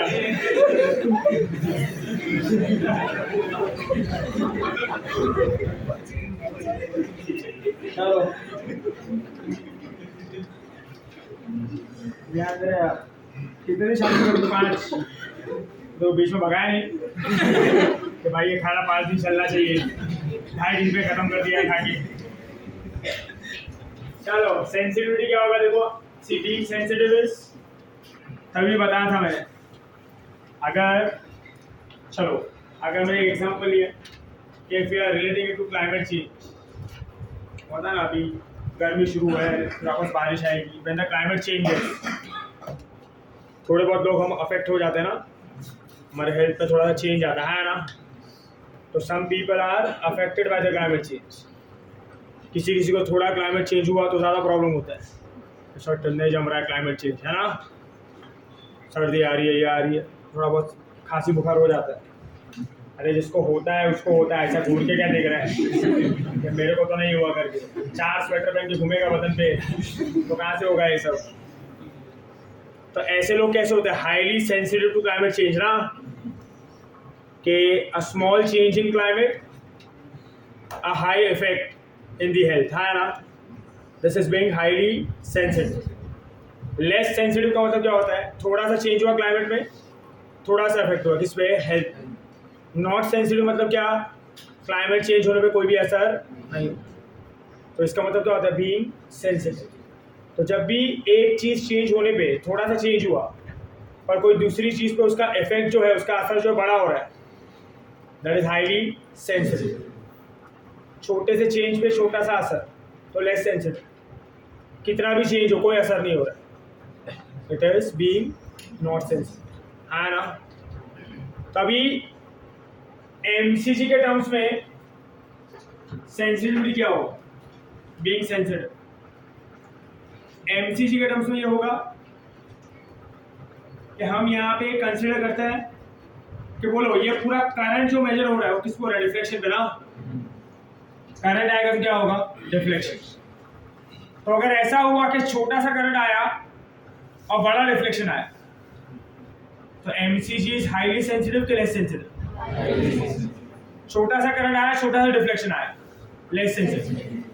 करंट आने में रिफ्लेक्शन नहीं आया, तो सेंसिटिविटी क्या होता है, it is deflection per unit current. Deflection, more the deflection more the sensitivity, less the deflection less the sensitivity। यार ये बोलो हमारे पास कौन सा फॉर्मूला है, ये वाला ना, I is equal to what, बोलो थीटा अपॉन I क्या होता है, ये n अपॉन c, और ये क्या होता है, SI, that is current sensitive. क्या होगा ये, करंट सेंसिटिव। और जो S है, SI S सब सेम ही है, depends upon, first is B, second is N, third is A। बोलो इसके साथ रिलेशन के साथ डायरेक्ट ना, और चौथा किस पे डिपेंड करता है, C पे, जिसके साथ रिलेशन कैसा है, इनवर्स। क्लियर है, इसको हम कहते हैं करंट सेंसिटिविटी, याद रखना है, ये होता है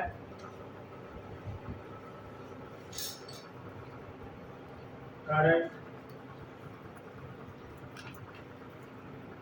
सेंसिटिविटी। क्लियर है,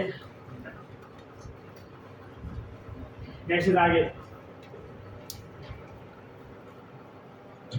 एक वोल्टेज सेंसिटिविटी होता है,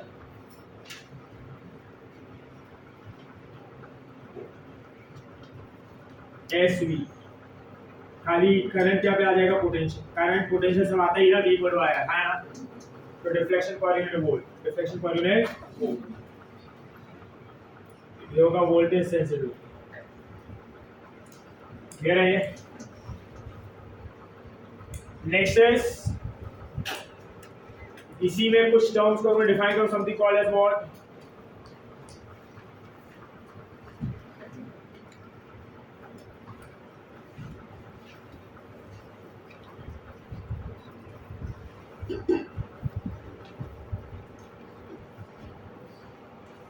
गैल्वेनोमीटर रेजिस्टेंस। तो व्हाट गैल्वेनोमीटर, इस दुनिया के हर एक डिवाइस में रेजिस्टेंस होता है, वायर है, मटेरियल है, रेजिस्ट करेगा ना, एटम्स वगैरह है ना, सब में रेजिस्टेंस होता है, सब में कोई ना कोई कुछ ना कुछ रोक ही रहा है, उसको मैं क्या कहते हैं, रेजिस्टेंस। तो गैल्वेनोमीटर जो डिवाइस है उसमें भी क्या होगा, रेजिस्टेंस, जिसको हम लोग क्या कहते हैं, गैल्वेनोमीटर रेजिस्टेंस, जिसका फॉर्मूला क्या होगा, जिसका डिनोशन क्या होगा, जी। फॉर्मूला क्या होगा आपको पता है, V इक्वल टू IR होता है, तो रेजिस्टेंस का फॉर्मूला क्या होता है, V बाय R। यहाँ पे R को रिप्लेस किया G से, इसका फॉर्मूला होगा VG upon IG, VG upon VG जो है VG और IG जो है, इसका मतलब समझना।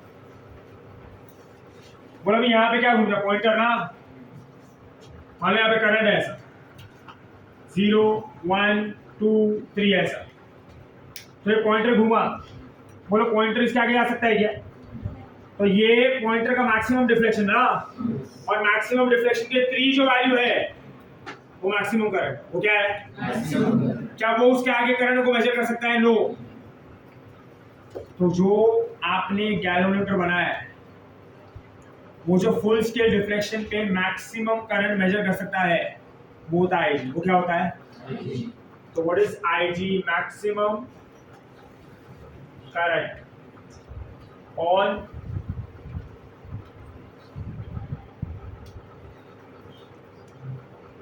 full scale deflection. What is VG? Maximum voltage on what?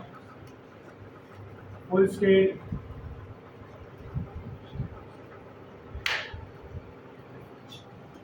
Hello hello hello, समझ में आ रहा है कि नहीं?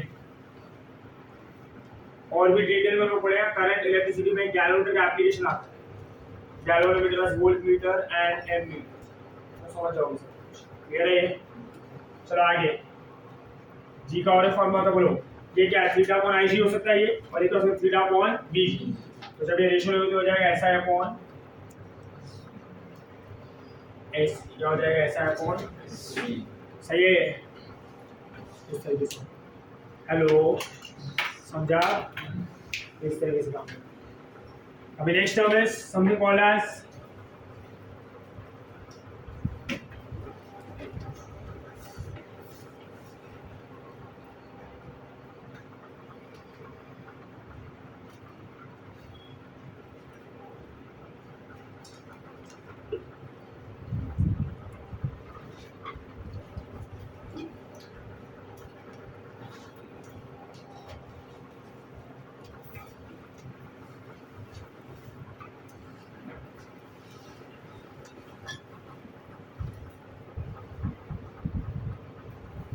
एक्यूरेसी।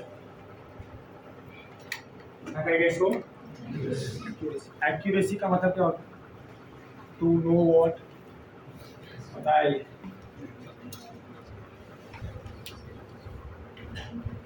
क्या मेजर करना,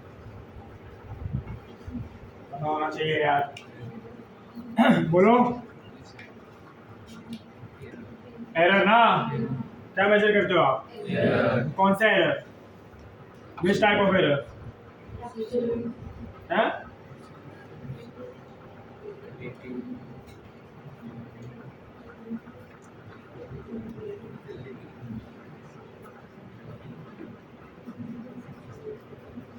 कौन सा एरर, रिलेटिव ना, कौन सा एरर, एरर रिलेटिव एरर जितना ज्यादा उतना एक्यूरेसी कम, रिलेटिव एरर जितना कम उतना एक्यूरेसी ज्यादा।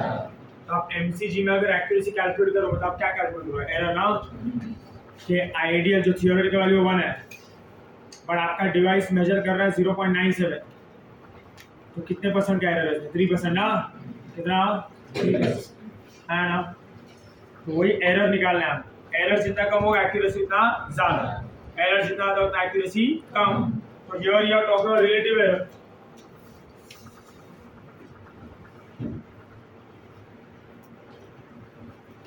और रिलेटिव एरर यहाँ पे किसका करंट में ना, तो इसको फॉर्मूला बनेगा डी आई अपॉन आई। क्या बनेगा? चेंज ऑफ कन्वोल्यूशन है यार, हेलो याद है? तो डी आई अपॉन आई में कैसे निकालोगे? देखो यहाँ पे हमारे पास formula I is equal to,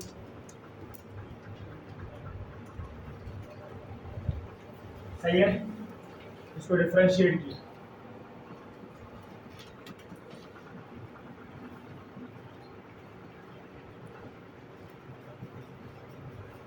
तो हो जाएगा सी अपॉन बी है ना, ये डिफरेंशियल होगा थीटा से, और थीटा का डिफरेंशिएशन में तो इसको थीटा क्या होगा 1 ना, तो D I upon B theta क्या आ रहा है? सी अपॉन बी है। यहाँ पे आप चाहिए तो आप उसको ऐसे लिख दो,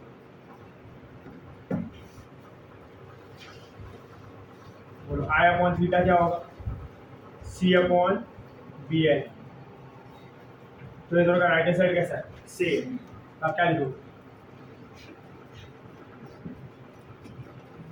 आई अपॉन, बोलो डी आई बाई आई क्या हो जाएगा?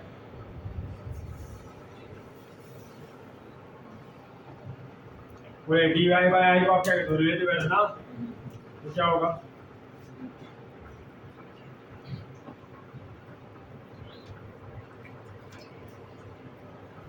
से और बोले रिलेटिव एरर किसको इनवर्स है? थीटा को ना, किसको?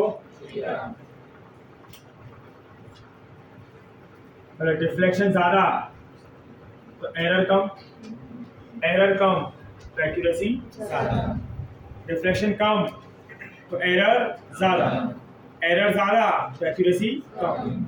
आपको क्या चाहिए? एक्यूरेसी ज्यादा चाहिए कम चाहिए? तो एरर ज्यादा चाहिए कम चाहिए? कम चाहिए। तो डिफ्लेक्शन कैसा होना चाहिए?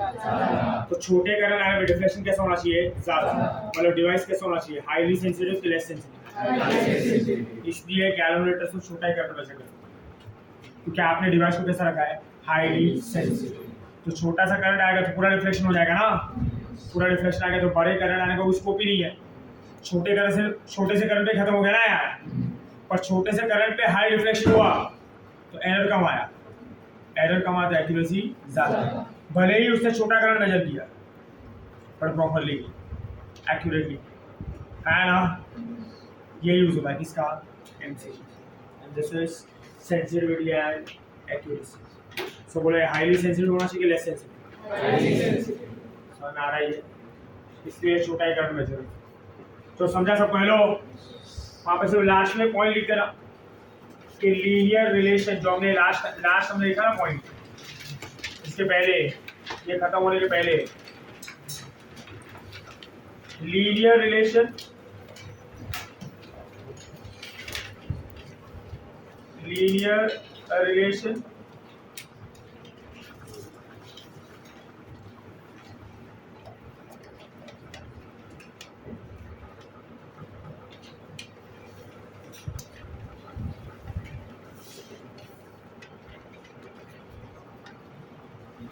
linear relation is due to radial magnetic field.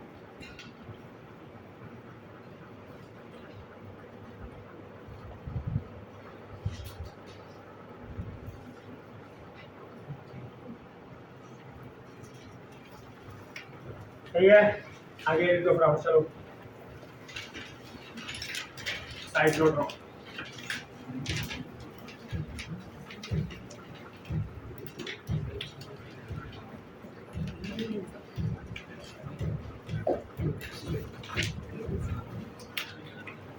Next thing we'll talk about is cyclotron.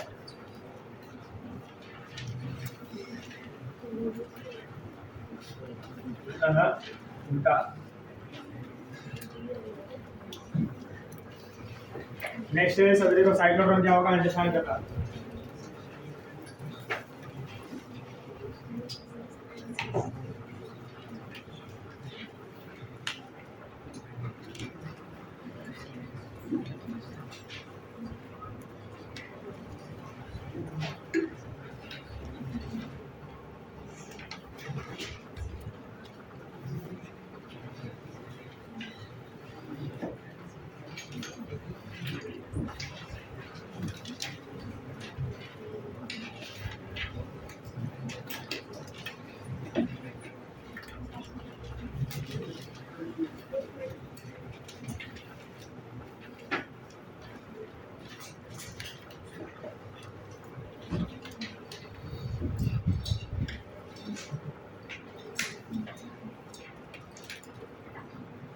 एक दूसरे के बच्चे पढ़ रहे हैं यहाँ पे।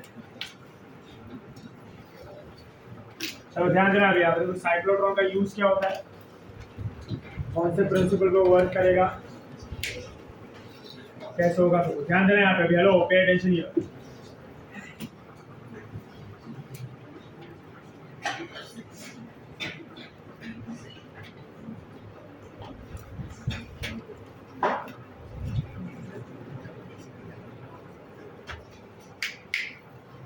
कौन सा बोर्ड है अभी अभी से लेके 4:30 तक रवि दो तो देखना हो यहाँ पे, ध्यान देना ऊपर तो बस हो गया।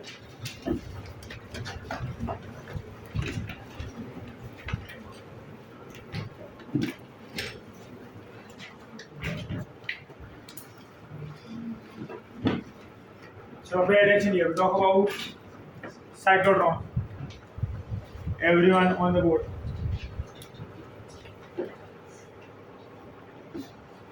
सबसे पहले देखो ये डिवाइस का एम क्या है, why it is used.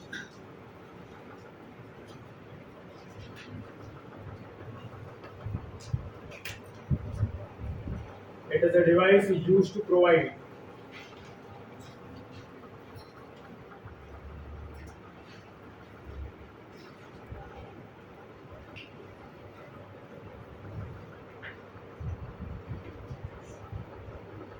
high amount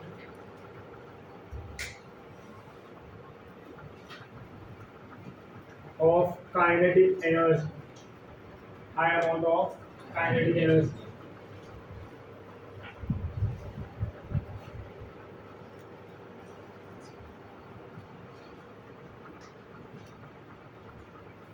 To heavy charged particles. To heavy charged particles. Charge particle समझते हैं आपको, proton, electron, alpha particle, beta particle, helium, ये सब ना, हेलो, ये सब कैसे है, चार्ज पार्टिकल।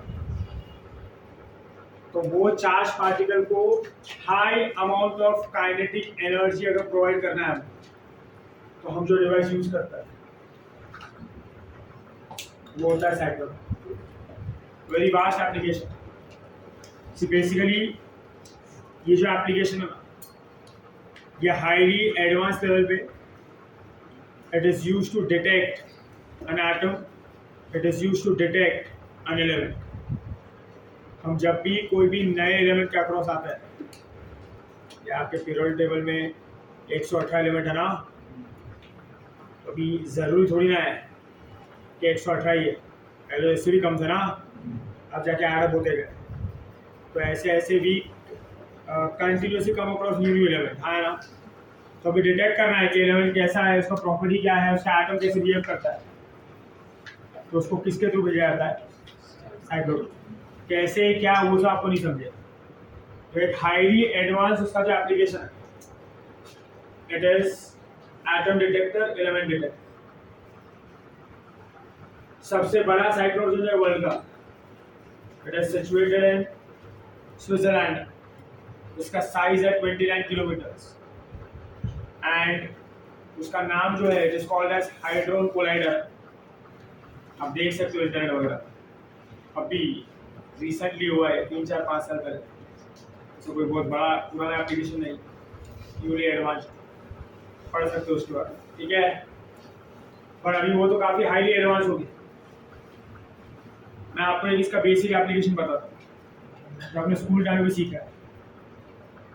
कभी स्कूल टाइम में सीखा था something called as Rutherford experiment, बोल्ट-फॉल एक्सपेरिमेंट ऑफ अल्फा स्कैटरिंग ना। इसका स्कैटरिंग होता है अल्फा पार्टिकल। आप एक गोल्ड फॉइल लेते हो, उसको अल्फा पार्टिकल को हाई एनर्जी के साथ इंसिडेंट करते हो, तो जाके अल्फा पार्टिकल हिट करता है। तो उससे बेसिकली ये एक्सपेरिमेंट से आप सीखते क्या थे, why was this experiment used, इसका यूज क्या था, what was the use of this experiment, to detect the nucleus. मैं ऐसा कह सकता हूँ it was used to study internal structure of an atom. एक एटम अंदर से कैसा है ये समझने के लिए ये एक्सपेरिमेंट किया गया। है ना, क्योंकि इसके कंक्लूजन क्या था आपका एटम द्वारा समझ में आता है ना कि पूरा मास कहाँ पे कॉन्सेंट्रेट होता है, सेंटर पे। The nucleus is the core, rest of the atom is empty. उसके ऑर्बिट्स है, उसमें इलेक्ट्रॉन घूम रहा है, सर्कुलर मोशन कर रहा है, यूनिफॉर्म सर्कुलर मोशन कर रहा है ना, ये सब आप पढ़ते हो। तो उससे एटम का इंटरनल स्ट्रक्चर कैसा है ये समझ में आता है। अभी आइडियोलॉजी समझो, कोई भी चीज को आपको इंटरनल स्टडी करना है तो इंटरनल स्टडी करने के लिए उसको ब्रेक डाउन करना पड़ेगा ना, उसको खोलना पड़ेगा, है ना। जैसे अगर मुझे एसी को समझना है कि अंदर से क्या कंपोनेंट है, उसमें कैसे काम करता है, तो मैं उसको खोलूंगा ना यार। अब मुझे ये पता है कि एसी जो सिस्टमेटिकली खुल जाएगा, उसका स्क्रू खोलो, ये खोलो, वो खोलो, तो खुल जाएगा। बट भी ऐसी कोई चीज़ में जो नेचुरल है, इसमें स्क्रू वगैरह नहीं लगा है, तो उसको ओपन करना है, उसको इंटरनल स्टडी करना है, मैं क्या करूँगा, उसको तोड़ूंगा ना यार। तोड़ने का सबसे ईजी तरीका क्या है, तो कोई भी एक हैवी मास लो, उसको हाई स्पीड का हिट करो ना, टूट जाएगा। तो दीवार तोड़ना है, क्या लूँगा, हथौड़ा, हैमर लूँगा, हाई स्पीड क्या मारूंगा ना यार, इट विल ब्रेक। हेलो, दो चीज़ें होनी चाहिए, मास हैवी होना चाहिए और स्पीड ज़्यादा होना चाहिए, और एनर्जी कैसे होनी चाहिए, ज़्यादा। दोनों में से एक भी चीज़ कम होगी तो टूटेगा नहीं।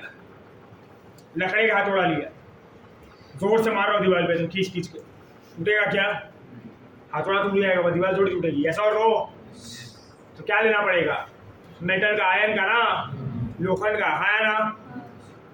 बट वही लोखंड का हथौड़ा लेकर मैं हल्के से मार रहा हूँ, ऐसा टच कर रहा हूँ खाली, टूटेगा। तो कैसे मारना चाहिए मुझे, जोर से, with high amount of energy. तो टू थिंग्स आर रिक्वायर्ड ना, heavy mass and heavy energy, high energy, है ना। तो यहाँ पे भी देखो ना, आप यही कर रहे हो, आपको एटम को इंटरनली स्टडी करना है, तो आप एटम को इंटरनली स्टडी करने के लिए उसको ब्रेक करते हो, और ब्रेक करने के लिए आप क्या करते हो, उस पर अल्फा पार्टिकल्स को इंसिडेंट करते हो।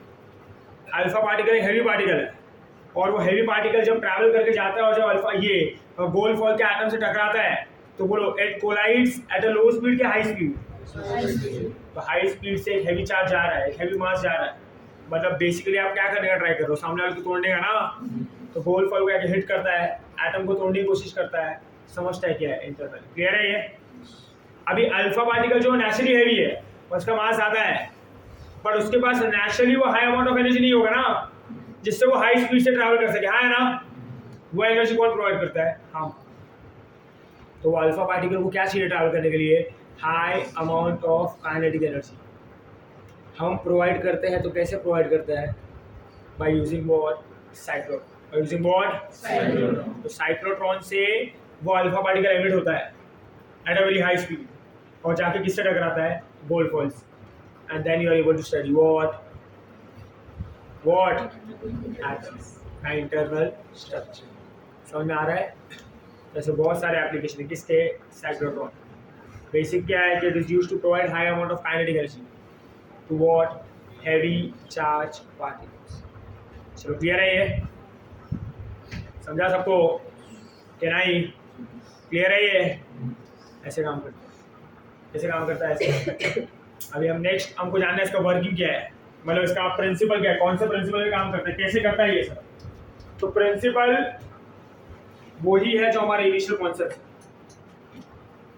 हमने सीखा है force acting on moving charge in magnetic field, force acting on charge in electric field, दोनों का कॉम्बिनेशन होगा, दोनों फोर्स का क्या सिखाया हमने। ये क्या होता है, what is force acting on moving charge in magnetic, formula क्या है, बोलो बोलो बोलो, QEB sin theta. So no theta 90 हुआ तो चार्ज पार्टिकल कौन सा मोशन करेगा, यूनिफॉर्म सर्कुलर मोशन। ये पहला कॉन्सेप्ट यहाँ पे यूज होता है कि जब भी एक चार्ज मूव करेगा मैग्नेट में, उस पर क्या लगेगा, फोर्स, QEB sin थीटा। और थीटा 90 होगा तो फोर्स होगा QEB, और इसकी वजह से वो क्या करेगा, सर्कुलर मोशन। तो यहाँ पे चार्ज पार्टिकल सर्कुलर मोशन करने वाला है, किसकी मदद से, मैग्नेटिक फील्ड। और फिर हमने उसको किस में रखा था, इलेक्ट्रिक फील्ड ना। बोलो इलेक्ट्रिक फील्ड क्या करता है, उसका क्या चेंज करता है, मैग्नेट्यूड, किसका, वेलोसिटी का ना, उसको एक्सेलरेट करेगा, है ना। या तो स्पीड बढ़ाएगा तो स्पीड कम करेगा। कौन सा फोर्स लगाएगा, QE, याद है। तो हमने दो चीजें सीखी है, दोनों चीज यहाँ पे अप्लाई करना है। सबसे पहला कि जब भी चार्ज मूव करता है मैग्नेटिक फील्ड में, मैग्नेटिक फील्ड वो चार्ज का डायरेक्शन ऑफ वेलोसिटी चेंज करता है ना। और जब डायरेक्शन ऑफ वेलोसिटी चेंज करता है, अगर आपने angle between V bar and V bar को 90 रखा तो डायरेक्शन इस तरीके से चेंज होगा कि वो सर्कुलर मोशन करेगा। और दूसरा ये कि जब भी चार्ज इलेक्ट्रिक फील्ड में होता है तो चार्ज के ऊपर फोर्स लगता है क्यू ई, इसकी वजह से एक्सेलरेशन आता है और चार्ज का speed that is magnetic velocity change होता है। तो मैग्नेटिक फील्ड क्या चेंज करता है? डायरेक्शन। इलेक्ट्रिक फील्ड क्या चेंज करता है? मैग्नेटिक। बोलो इसका वेलोसिटी और सर्कुलर मोशन करवा। अब ये दोनों साथ में आ जाएगी, इलेक्ट्रिक फील्ड भी होगा, मैग्नेटिक फील्ड भी होगा। Electric field magnitude of velocity change करेगा, magnetic field direction of velocity change करेगा, और जब वो डायरेक्शन ऑफ वेलोसिटी चेंज करेगा उससे सर्कुलर मोशन करवाएगा। तो स्पीड बढ़ते जाएगा, मैग्नेटिक ऑफ वेलोसिटी चेंज होते जाएगा और चार्ज पार्टिकल सर्कुलर मोशन करते जाएगा। यस और नो? ये प्रिंसिपल पे कौन काम करता है? साइक्लोट्रॉन। कैसे वही सीखना है आपको। क्लियर है ये? Do you understand this? Hello, इसका प्रिंसिपल क्या है? ध्यान देना है यहाँ पे। Pay attention here.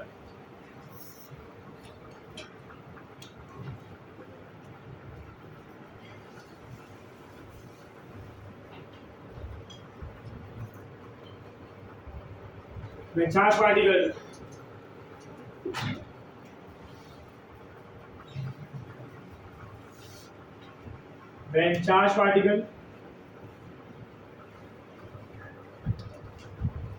exist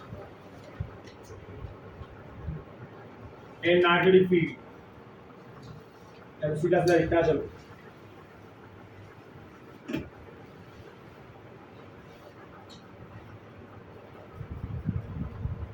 is placed in combination of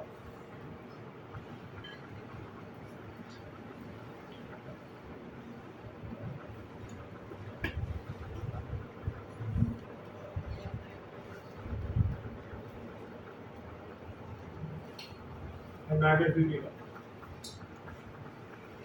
due to V bar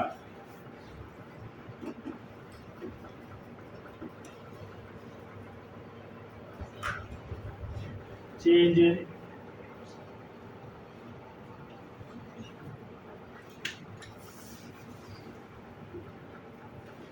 direction of velocity, है ना। V bar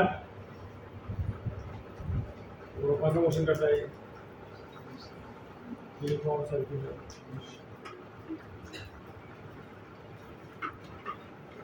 due to E bar change in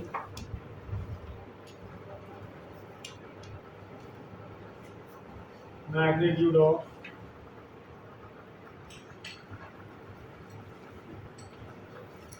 velocity। सही है? तो क्या होगा? Into A bar change in magnitude of velocity. ये concept पे कौन काम करेगा? साइंटिस्ट। कैसे भी वही देखते हैं। तो नेक्स्ट हम बात करते हैं कंस्ट्रक्शन, कैसे बनाते हैं इसको। ध्यान से सुनना, कान खोल के बता रहा हूँ यहाँ पे नया। सबसे पहले हम एक हॉलो मेटल डिस्क लेते हैं। घर पे मेटल का, स्टील का रोटी का डब्बा दिखा है, हॉलो मेटल डिस्क होता है ना यार, वो लिया, उसको बीच से कट किया तो दो semi circular hollow metal disc बनेगा, है ना। अभी यहाँ पे मैं टॉप भी बना रहा हूँ। क्या बना रहा हूँ? और साथ में यहाँ पे I am going to make front view. कोई भी यहाँ वहां देखेगा नहीं है, यहाँ पे ध्यान देना प्लीज। यहाँ पे होगा टॉप व्यू, यहाँ पे क्या होगा? Front view. अभी टॉप व्यू में जब आप सिलेंडर को देखोगे, मतलब सॉरी डिस्क को देखोगे, हॉलो मेटल डिस्क को, semi circular hollow metal disc को, तो आपको ऐसा दिखाई देगा। आप टॉप से देख रहे हो, ऐसा दिखाई देगा।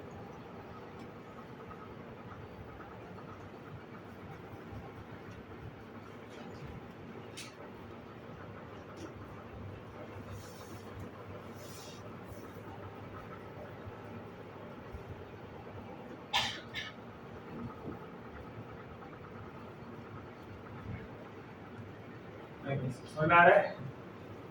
ये होगा D1, ये होगा D। ऐसा शेप है उसका D का ना। बायोलॉजी ऐसा नहीं है, आरा टेढ़ा बैठ के नाम रखो। कैसा दिख रहा है? डी, उसका नाम भी क्या? D1। और एक डी है तो क्या? टेंशन ही नहीं। अरे बैठो, क्या नाम रखे इसका, तुम बताओ, वो बताओ, मैं बताओ, कुछ नहीं।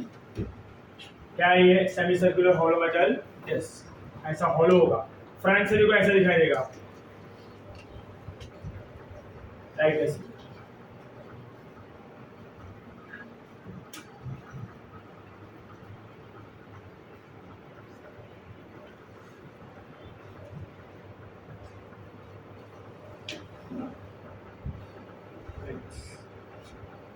हॉलो है ना, क्या मुंह बना रहे हो? दिखी बोले डी तो दिख नहीं रहा है, तो डी ऊपर से दिखता है ऐसा।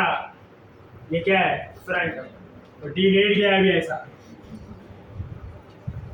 समझ में आ रहा है क्या बोल रहा हूँ? अचानक फिजिक्स से एबीसीडी सिखाने लग गया। डी, तो ये क्या है? ये भी क्या है? D1। ये क्या है? सही है, फ्रंट व्यू है। और ये कौन सा है? Top view. तो सबसे पहले मुझे क्या चाहिए? इलेक्ट्रिक फील्ड ना। तो देखो मैं इलेक्ट्रिक फील्ड कैसे बनाऊं, ध्यान से सुनना, कान खोल के। मैंने यहाँ पे एक सप्लाई लगा दो ऐसे, एकदम ध्यान से सुनना। ये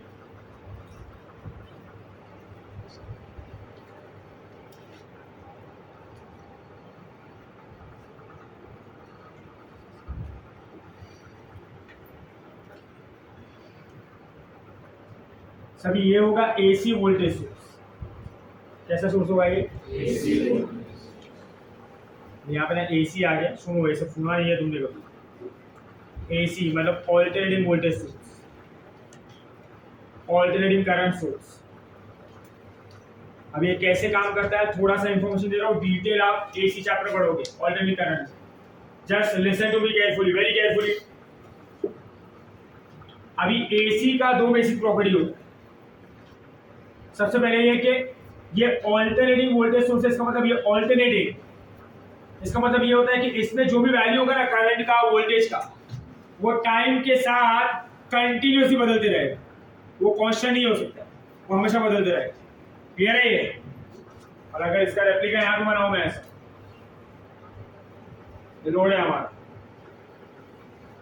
ये सोर्स लगा हुआ है एसी, तो ये कंटिन्यूसली बदलते रहेगा। सोर्स से जो भी वोल्टेज आएगा, जो भी करंट जाएगा, तो continuously keep on changing with respect to और टाइम। और फिजिक्स में जो भी चीज टाइम के साथ कंटिन्यूसली चेंज होती है, ग्राफिकली आप उसको शो करते हो साइन वेव के साथ। किसके साथ?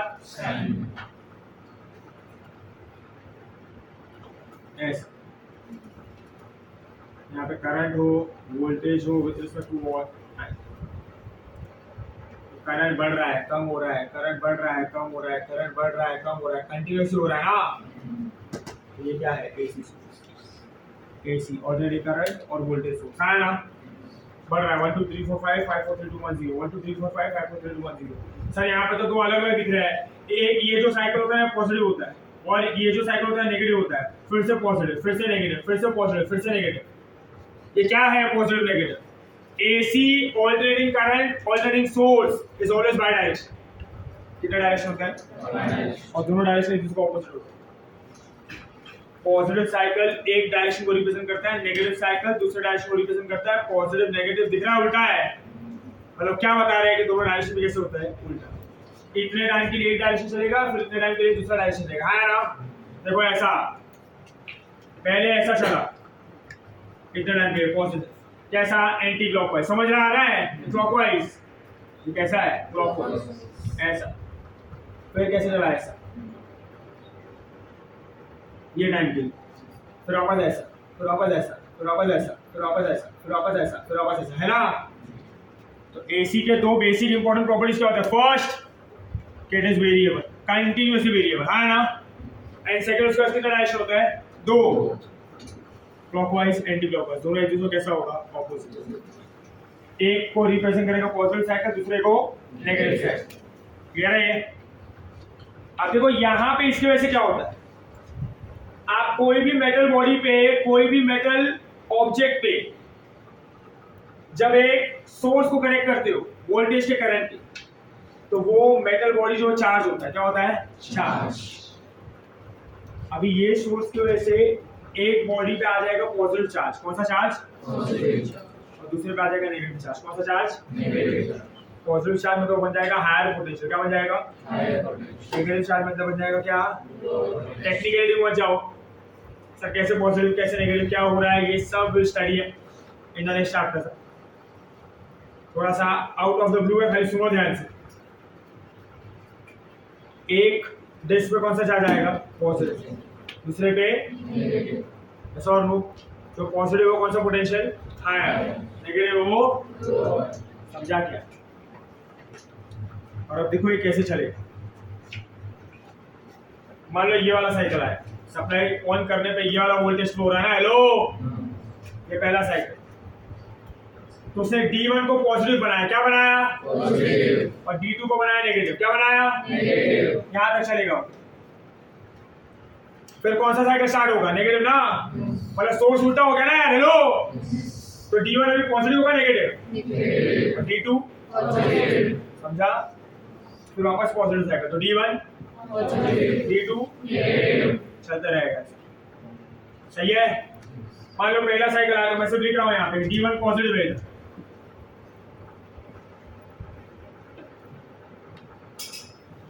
और D2 कैसा है? नेक्स्ट साइकिल आएगा तो उल्टा होगा, वापस उल्टा वापस उल्टा वापस उल्टा, स्विच करते रहेगा, हाँ है ना। प्लस मतलब क्या? हायर पोटेंशियल, माइनस मतलब क्या? यहाँ पे इलेक्ट्रिक फील्ड बनेगा, क्या बनेगा? Electric field. From higher potential to Lower potential. ऐसे।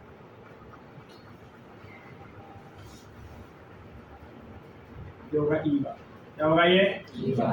जैसे नेगेटिव साइकिल आएगा ई बार उल्टा, वापस सीधा वापस उल्टा वापस सीधा वापस उल्टा, हाँ है ना। बोलो हमने क्या बना दिया? इलेक्ट्रिक क्या बना दिया? Electric field. भाई इलेक्ट्रिक कांस्टेंट है, वेरिएबल है, Variable. चेंज होते रहते हैं, हाँ ना। क्यों ऐसा रखा है पता चलेगा आपको आगे। पर अभी हमने क्या जनरेट किया है? Electric field. क्या जनरेट किया है? Electric field. अरे समझ में आता है कि नहीं आता है? समझाइए एसी सोर्स, समझा के फॉर पॉजिटिव साइकिल।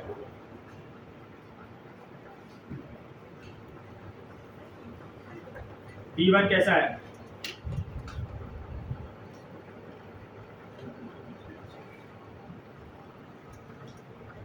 बोलो D1 कैसा है? सही है ये? सही लिखा है? ऐसा। चलो ये मैंने इलेक्ट्रिक फील्ड बना दिया है, दिखा।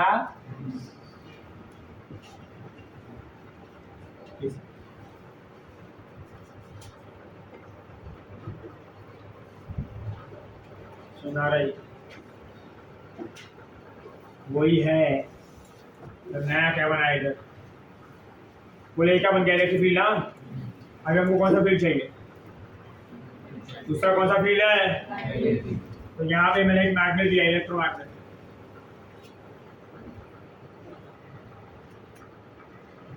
ऐसा, ये नॉर्थ पोल है,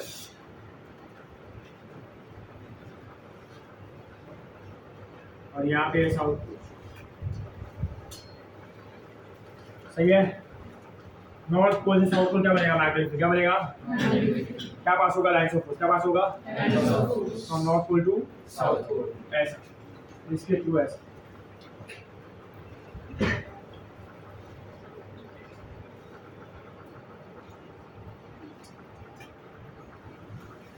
सही है? हेलो, ये क्या है? Magnetic field.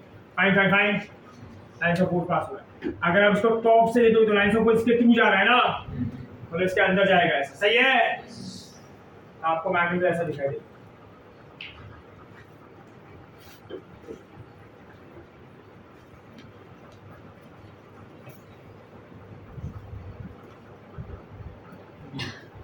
सही है? तो आपने क्या बना दिया? Electric field. आपने क्या बना दिया? Magnetic field. सही है सही है सही है। हेलो, अभी इसको ना एक इवैक्यूएटेड ग्लास चेम्बर में रखा जाता है ऐसा। क्यों इवैक्यूएटेड ग्लास चेम्बर? मतलब वैक्यूम में रखा गया है इसको। फिजिक्स में कोई भी एक्सपेरिमेंट चार्ज रिलेटेड होता है उसका हमेशा वैक्यूम में किया जाता है। इसका रीजन ये है कि आप उसको ओपन एटमॉस्फेयर में रखोगे तो एटमॉस्फेयर जो चार्ज को एब्जॉर्ब कर लेता है। एटमॉस्फेयर को चार्ज बहुत पसंद है तो उसको क्या करेगा? एब्जॉर्ब कर लेगा। तो आपने जो चार्ज लगाया ना, क्या एक्सपेरिमेंट में समझ आ रहा है क्या? इससे आपको उसको इसमें रखना पड़ता है वैक्यूम। चलो नेक्स्ट अभी आप देखो क्या करते हो। तो शुरू करते हो गया कंस्ट्रक्शन। अभी देखते हैं कैसे वर्क करता है, कैसे स्पीड बढ़ाता है, कैसे एनर्जी बढ़ाता है। अभी हम लोग एक सोर्स देते हैं जैसे बिस्मथ वगैरह, और उससे ना एक चार्ज क्रिएट करते हैं। मान लो चार्ज है plus Q, this charge is what plus Q, और बीच में रख दिया उसको यहाँ। चार्ज प्लस इनिशियली रेस्ट पे, इनिशियली कैसा है। अभी एक पॉइंट याद रखिएगा, इलेक्ट्रोस्टैटिक में सब ये हम लोग प्रूव करते हैं। अभी के लिए याद रखो कि inside a hollow metal body, inside a electric field का वैल्यू 0 होता है। इलेक्ट्रिक फील्ड का वैल्यू कैसा होता है 0। कभी अगर आप पूरी तरह से क्लोज्ड पैक्ड लिफ्ट में अगर गए रहो, पूरा जो पूरी तरह से पैक्ड होता है, होलो मेटल बॉडी का बना होता है ना, उसमें देखिए मोबाइल का नेटवर्क चला जाता है। वो जाली वाली लिफ्ट नहीं बोल रहा हूँ, जो पूरा कंप्लीटली पैक होता है, उसमें मोबाइल का नेटवर्क चला जाता है। क्यों? क्योंकि इलेक्ट्रिक फील्ड अंदर कैसा होता है, तो इलेक्ट्रोमैग्नेटिक वेव आ नहीं पाता है ना। तो याद रखो इनसाइड होलो मेटल बॉडी, इसमें इनसाइड इनसाइड कितना होता है, समझ आ रही है। मैग्नेटिक फील्ड जा सकता है, कौन नहीं जा सकता है, इलेक्ट्रिक। तो अंदर कौन होगा, मैग्नेटिक फील्ड। सिर्फ कौन होगा, बाहर इलेक्ट्रिक फील्ड और मैग्नेटिक दोनों होगा, but electric field magnetic field से कहीं ज्यादा ताकतवर होता है, पावरफुल होता है। तो डोमिनेट कौन करेगा, इलेक्ट्रिक फील्ड। तो बाहर किसका रूल चलेगा, इलेक्ट्रिक फील्ड, अंदर। और हमने गैप काफी बड़ा होता है, ये गैप इतना बड़ा नहीं होता है, छोटा होता है, इट इज वेरी नैरो। समझने के लिए हमने बड़ा वाला है, समझ आ रहा है क्या, क्लियर है। अरे बोलो भाई। सब चलो देखो 5 मिनट सुनना, वर्किंग समझना आ गई, एकदम सिंपल है, अंडरस्टैंड दिस। चलो चार्ज पार्टिकल इनिशियली कैसा है, रेस्ट पे। आपको ये तो समझता है कि रेस्ट वाले पार्टिकल पे मैग्नेटिक फोर्स नहीं लगाता है, सिर्फ कौन फोर्स लगाएगा, F = Q ना। और रूल है ना कि पॉजिटिव चार्ज पे लगने वाला फोर्स और इलेक्ट्रिक फील्ड का डायरेक्शन कैसा रहता है, सेम। बोलो इलेक्ट्रिक फील्ड, अभी मैंने ये सोर्स को ऑन किया तो बोलो सबसे पहला साइकिल आया, D1 कैसा हो गया, पॉजिटिव, D2 कैसा हो गया, नेगेटिव। इलेक्ट्रिक फील्ड कहां से होगा, प्लस से minus towards the right. Charge कैसा है, रेस्ट पे। ये इलेक्ट्रिक फील्ड क्या लगाएगा, फोर्स। कौन सा चार्ज है, पॉजिटिव। फोर्स का डायरेक्शन कैसा होगा, सेम। तो फोर्स भी किधर होगा, राइट पे ना, एक्सेलरेशन भी किधर मिलेगा, राइट पे। बोलो इनिशियली कैसा है, रेस्ट पे। अब ये मोशन में आएगा ना, हेलो, तो इसका इनिशियल फील्ड कितना, 0, but after some time it will have some speed ना, जिसको ऐसे मूव करना स्टार्ट करेगा in the same direction of electric field, hello. तो ऐसा रहेगा। मान लो अभी इसका स्पीड हो गया v1, कितना हो गया v1, और ये v1 स्पीड के साथ वो d2 के अंदर एंटर किया, ऐसा समझ में आ रहा है। हेलो हेलो हेलो, इसमें एंटर करता है वो d2। तो जैसे ही d2 में एंटर करेगा, d2 में एंटर करेगा, इलेक्ट्रिक फील्ड गया, उसका स्पीड कितना v1 है। बट अगर आप देखो v1 किधर है, राइट में, B किधर है, Z एक्सिस का लॉन्ग, B किधर है, X एक्सिस का लॉन्ग। एंगल कितना है, 90। मैग्नेट भी एक्ट करेगा, वो क्या लगाएगा, फोर्स। एंगल 90 होगा, कौन सा मोशन करवाएगा इसे, सर्कुलर। कौन सा मोशन, सर्कुलर। ये ऐसा घूमेगा यार। चलो क्लियर है ये।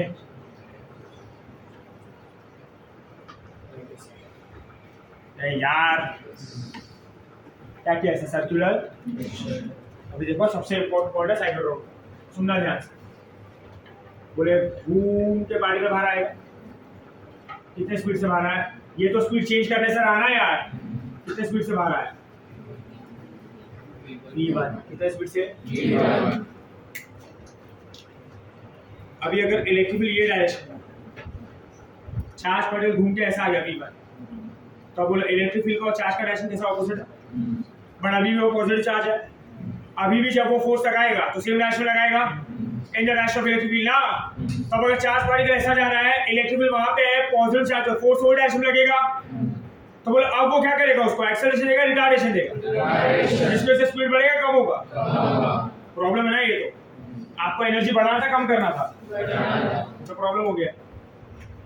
इसीलिए आपने ऑल्टरनेटिव सोर्स लगाया। कौन सा सोर्स लगाया, और आप ये पूरे डिवाइस को सिंक्रोनाइजेशन चलाते हैं। किसके बीच में सिंक होता है, the time taken by the particle to complete semi circular motion and the time taken by the source to complete one cycle is same. Is what? Same. अगर ये 1 सेकंड हो रहा है तो ये भी कितने सेकंड होगा? Second. वो 1 सेकंड हो रहा है, ये 1 सेकंड पहला साइकिल खत्म ना, कौन सा साइकिल शुरू? तो बोलो ये जो है ये क्या बन जाएगा? प्लस। अरे बोलो भाई, और ये क्या बन जाएगा? तो बोला इलेक्ट्रिक फील्ड सेम डायरेक्शन होगा ऑपोजिट। समझा? अरे जाएगा ना भी लेफ्ट में, प्लस से क्या इलेक्ट्रिक फील्ड का डायरेक्शन फिक्स है, प्लस से अभी इलेक्ट्रिक फील्ड किधर है? लेफ्ट में। बोलो अभी चार्ज पहले घूम के आया, उसका डायरेक्शन किधर है? लेफ्ट में। तो बोलो अभी जो फोर्स लगेगा वो भी सेम डायरेक्शन में होगा, तो फोर्स एंड वेलोसिटी भी सेम डायरेक्शन। तो बोलो अभी वेलोसिटी बढ़ाएगा फिर से कम करेगा? तो ये v1 था, अब बाहर आने पे कितना हो जाएगा? v2। कितना हो जाएगा? V2. हमें v2 के साथ यहाँ पे एंटर करेगा, है ना? बोलो लाइक दिस। वापस अंदर गया, वापस इलेक्ट्रिक फील्ड का इफेक्ट 0, क्या लगेगा? v किधर है? लेफ्ट में। v किधर है? अंदर। बोलो एंगल कितना? 90। बोलो कौन सा मोशन करेगा? Circular motion. घूमेगा ये ऐसा, अच्छा इसका रेडियस बढ़ गया। एक फॉर्मूला पढ़ा ना हमने, r क्या होता है? mv by what? qb। r और v का रेशियो कैसा होता है? v बढ़ा है ना, v1 से v2, तो रेडियस भी बढ़ जाएगा। क्लियर है? हेलो, बोलो वापस बाहर आएगा यहाँ से।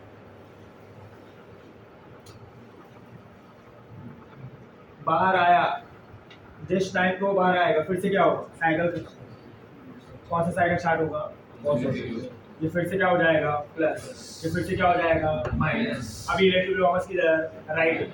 फोर्स किधर भी लगेगा? राइट। v किधर है? राइट। बोलो सेम डायरेक्शन v और f का, तो बोलो फिर से वेलोसिटी बढ़ेगा कम होगा? तो ये v2 क्या हो जाएगा? v3। हेलो, तो v3 के साथ एंटर करेगा। हेलो हेलो हेलो, क्या करेगा? सर्किल, स्पीड और बढ़ गया, रेडियस और बढ़ जाएगा। चलो क्लियर है? ये बाहर आएगा फिर से, बोलो कितना स्पीड हो जाएगा फिर से? क्योंकि ये क्या हो जाएगा? माइनस। ये क्या हो जाएगा? प्लस। इलेक्ट्रिक किधर? लेफ्ट में। फोर्स और इलेक्ट्रिक कैसा? सेम। v कैसा? सेम। क्या होगा? एक्सेलरेशन फिर से बढ़ जाएगा। अब ऐसा घूमते रहेगा, स्पीड बढ़ते जाएगा, घूमते जाएगा, स्पीड बढ़ते जाएगा। हेलो हेलो हेलो, एक टाइम पे बहुत ज्यादा स्पीड रहेगा, हमको जितना चाहिए उतना एनर्जी मिल गया, हमको जितना चाहिए उतना स्पीड हो गया, तो हम क्या करते हैं? यहाँ पे एक ओपनिंग रखते हैं, यहाँ पे एक नेगेटिव प्लेट होता है, ये पॉजिटिव प्लेट को थोड़ा सा पुश करेगा, थोड़ा सा फोर्स लगाएगा, डिफ्लेक्ट करेगा ना, और हम यहाँ पे क्या करते हैं? हमारा टारगेट रखते हैं ऐसे। तो ये थोड़ा सा भागते रहेगा, ये थोड़ा सा खींचेगा, डिफ्लेक्ट होगा, बाहर निकल जाएगा और किधर जाके हिट करेगा? टारगेट। ऐसा और नो हो गया। और क्या? This is how a cycle works. सबसे इम्पोर्टेंट पॉइंट क्या है? इसका और इसका सिंक करना। जितना टाइम लगता है सभी सर्किल कंप्लीट होने में, उतना ही टाइम लगना चाहिए साइकिल कंप्लीट होने में। अगर वो डिस्टर्ब हुआ तो साइकिल विल नॉट वर्क। सही है?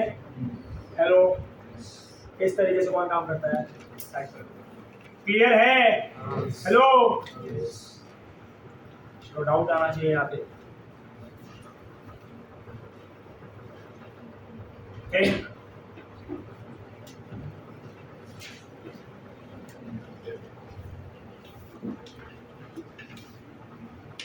ये यार क्या लिखने बैठ जाते हो?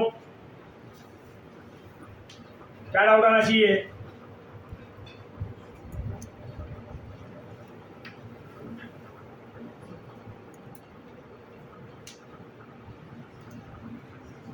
बोलो।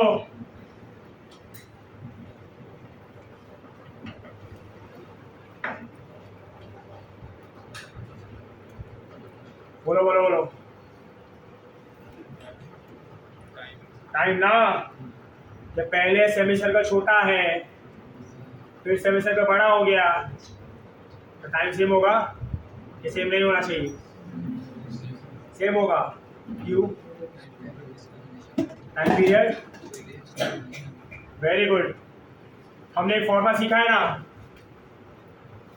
आपका सवाल ये है कि टाइम पीरियड, इसका टाइम सबका टाइम सेम अलग होना चाहिए ना। आपका डाउट ये है, बराबर है राजवर्धन? क्या पूछ रहा हूँ मैं? ये छोटा सर्कल, ये बड़ा सर्कल, टाइम कैसे होना चाहिए? अलग अलग ना। बट ऐसा नहीं है, इसका टाइम सबका टाइम सेम रहेगा, क्योंकि हमने फॉर्मूला पढ़ा था टी क्या होता है 2m/2πm/q, और हमने कहा था कि टी इज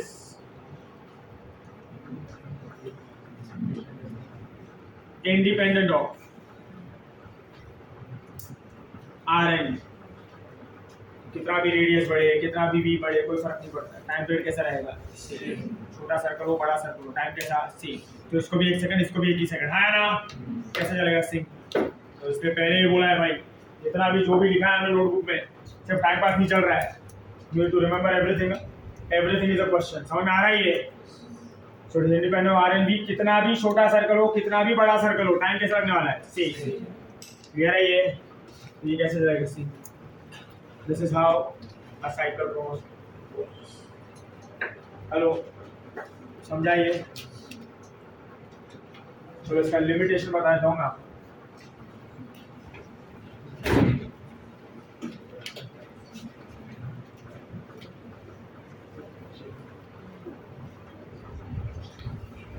फर्स्ट ध्यान दो यहाँ पे, hello,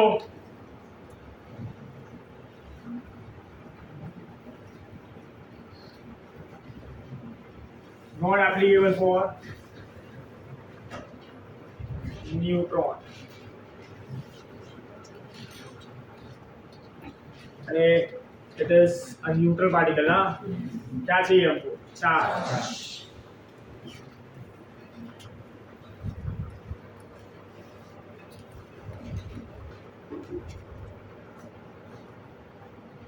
not applicable for electron. Electron के पास तो चार्ज है, फिर क्यों? Because electron has very less मास। इसका जो मास होता है काफी कम होता है, क्योंकि मास काफी कम है तो उसको एनर्जी काफी ज्यादा मिलता है। इतना ज्यादा एनर्जी मिल जाता है कि ये जो स्पीड के साथ मोशन करता है वो काफी ज्यादा हाई हो जाता है। इतना ज्यादा हाई होता है कि almost the speed is comparable to speed of light. मतलब it will revolve with the speed of 2 × 10⁶, 3 × 10⁶, जो किसके क्लोज हो गया, स्पीड ऑफ लाइट। अभी आइंस्टाइन का मास एनर्जी रिलेशन ये कहता है कि अगर कोई भी पार्टिकल स्पीड ऑफ लाइट के नजदीक की स्पीड से मोशन करेगा तो उसका मास जो है वो एनर्जी में कन्वर्ट होना स्टार्ट हो जाएगा, उसका मास चेंज होने लगेगा और एनर्जी में कन्वर्ट होने लगेगा। अब देखो यहाँ पे if I calculate time taken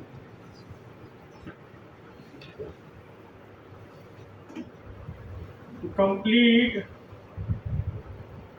semi circle, तो वो टाइम क्या होगा, T/2 ना, जो होगा πm/q। क्या होगा, m आता है ना, m। अगर मास एनर्जी में कन्वर्ट होना स्टार्ट हो तो मास चेंज होगा, मास चेंज होगा तो टाइम चेंज होगा, टाइम चेंज होगा तो बोलो ये दोनों सिंक पे रहेगा कि सिंक्रोनाइजेशन बिगड़ जाएगा, बिल्कुल सिमेट्रिकल और सिमेट्रिकल, खत्म ना, पार्टिकल बाहर नहीं आ पाएगा, यहाँ घूम जाएगा, है ना? साइक्लोट्रॉन के नॉट वर्क प्रॉपर्ली, है ना? इससे किसके लिए एप्लीकेबल नहीं होता ये, इलेक्ट्रॉन।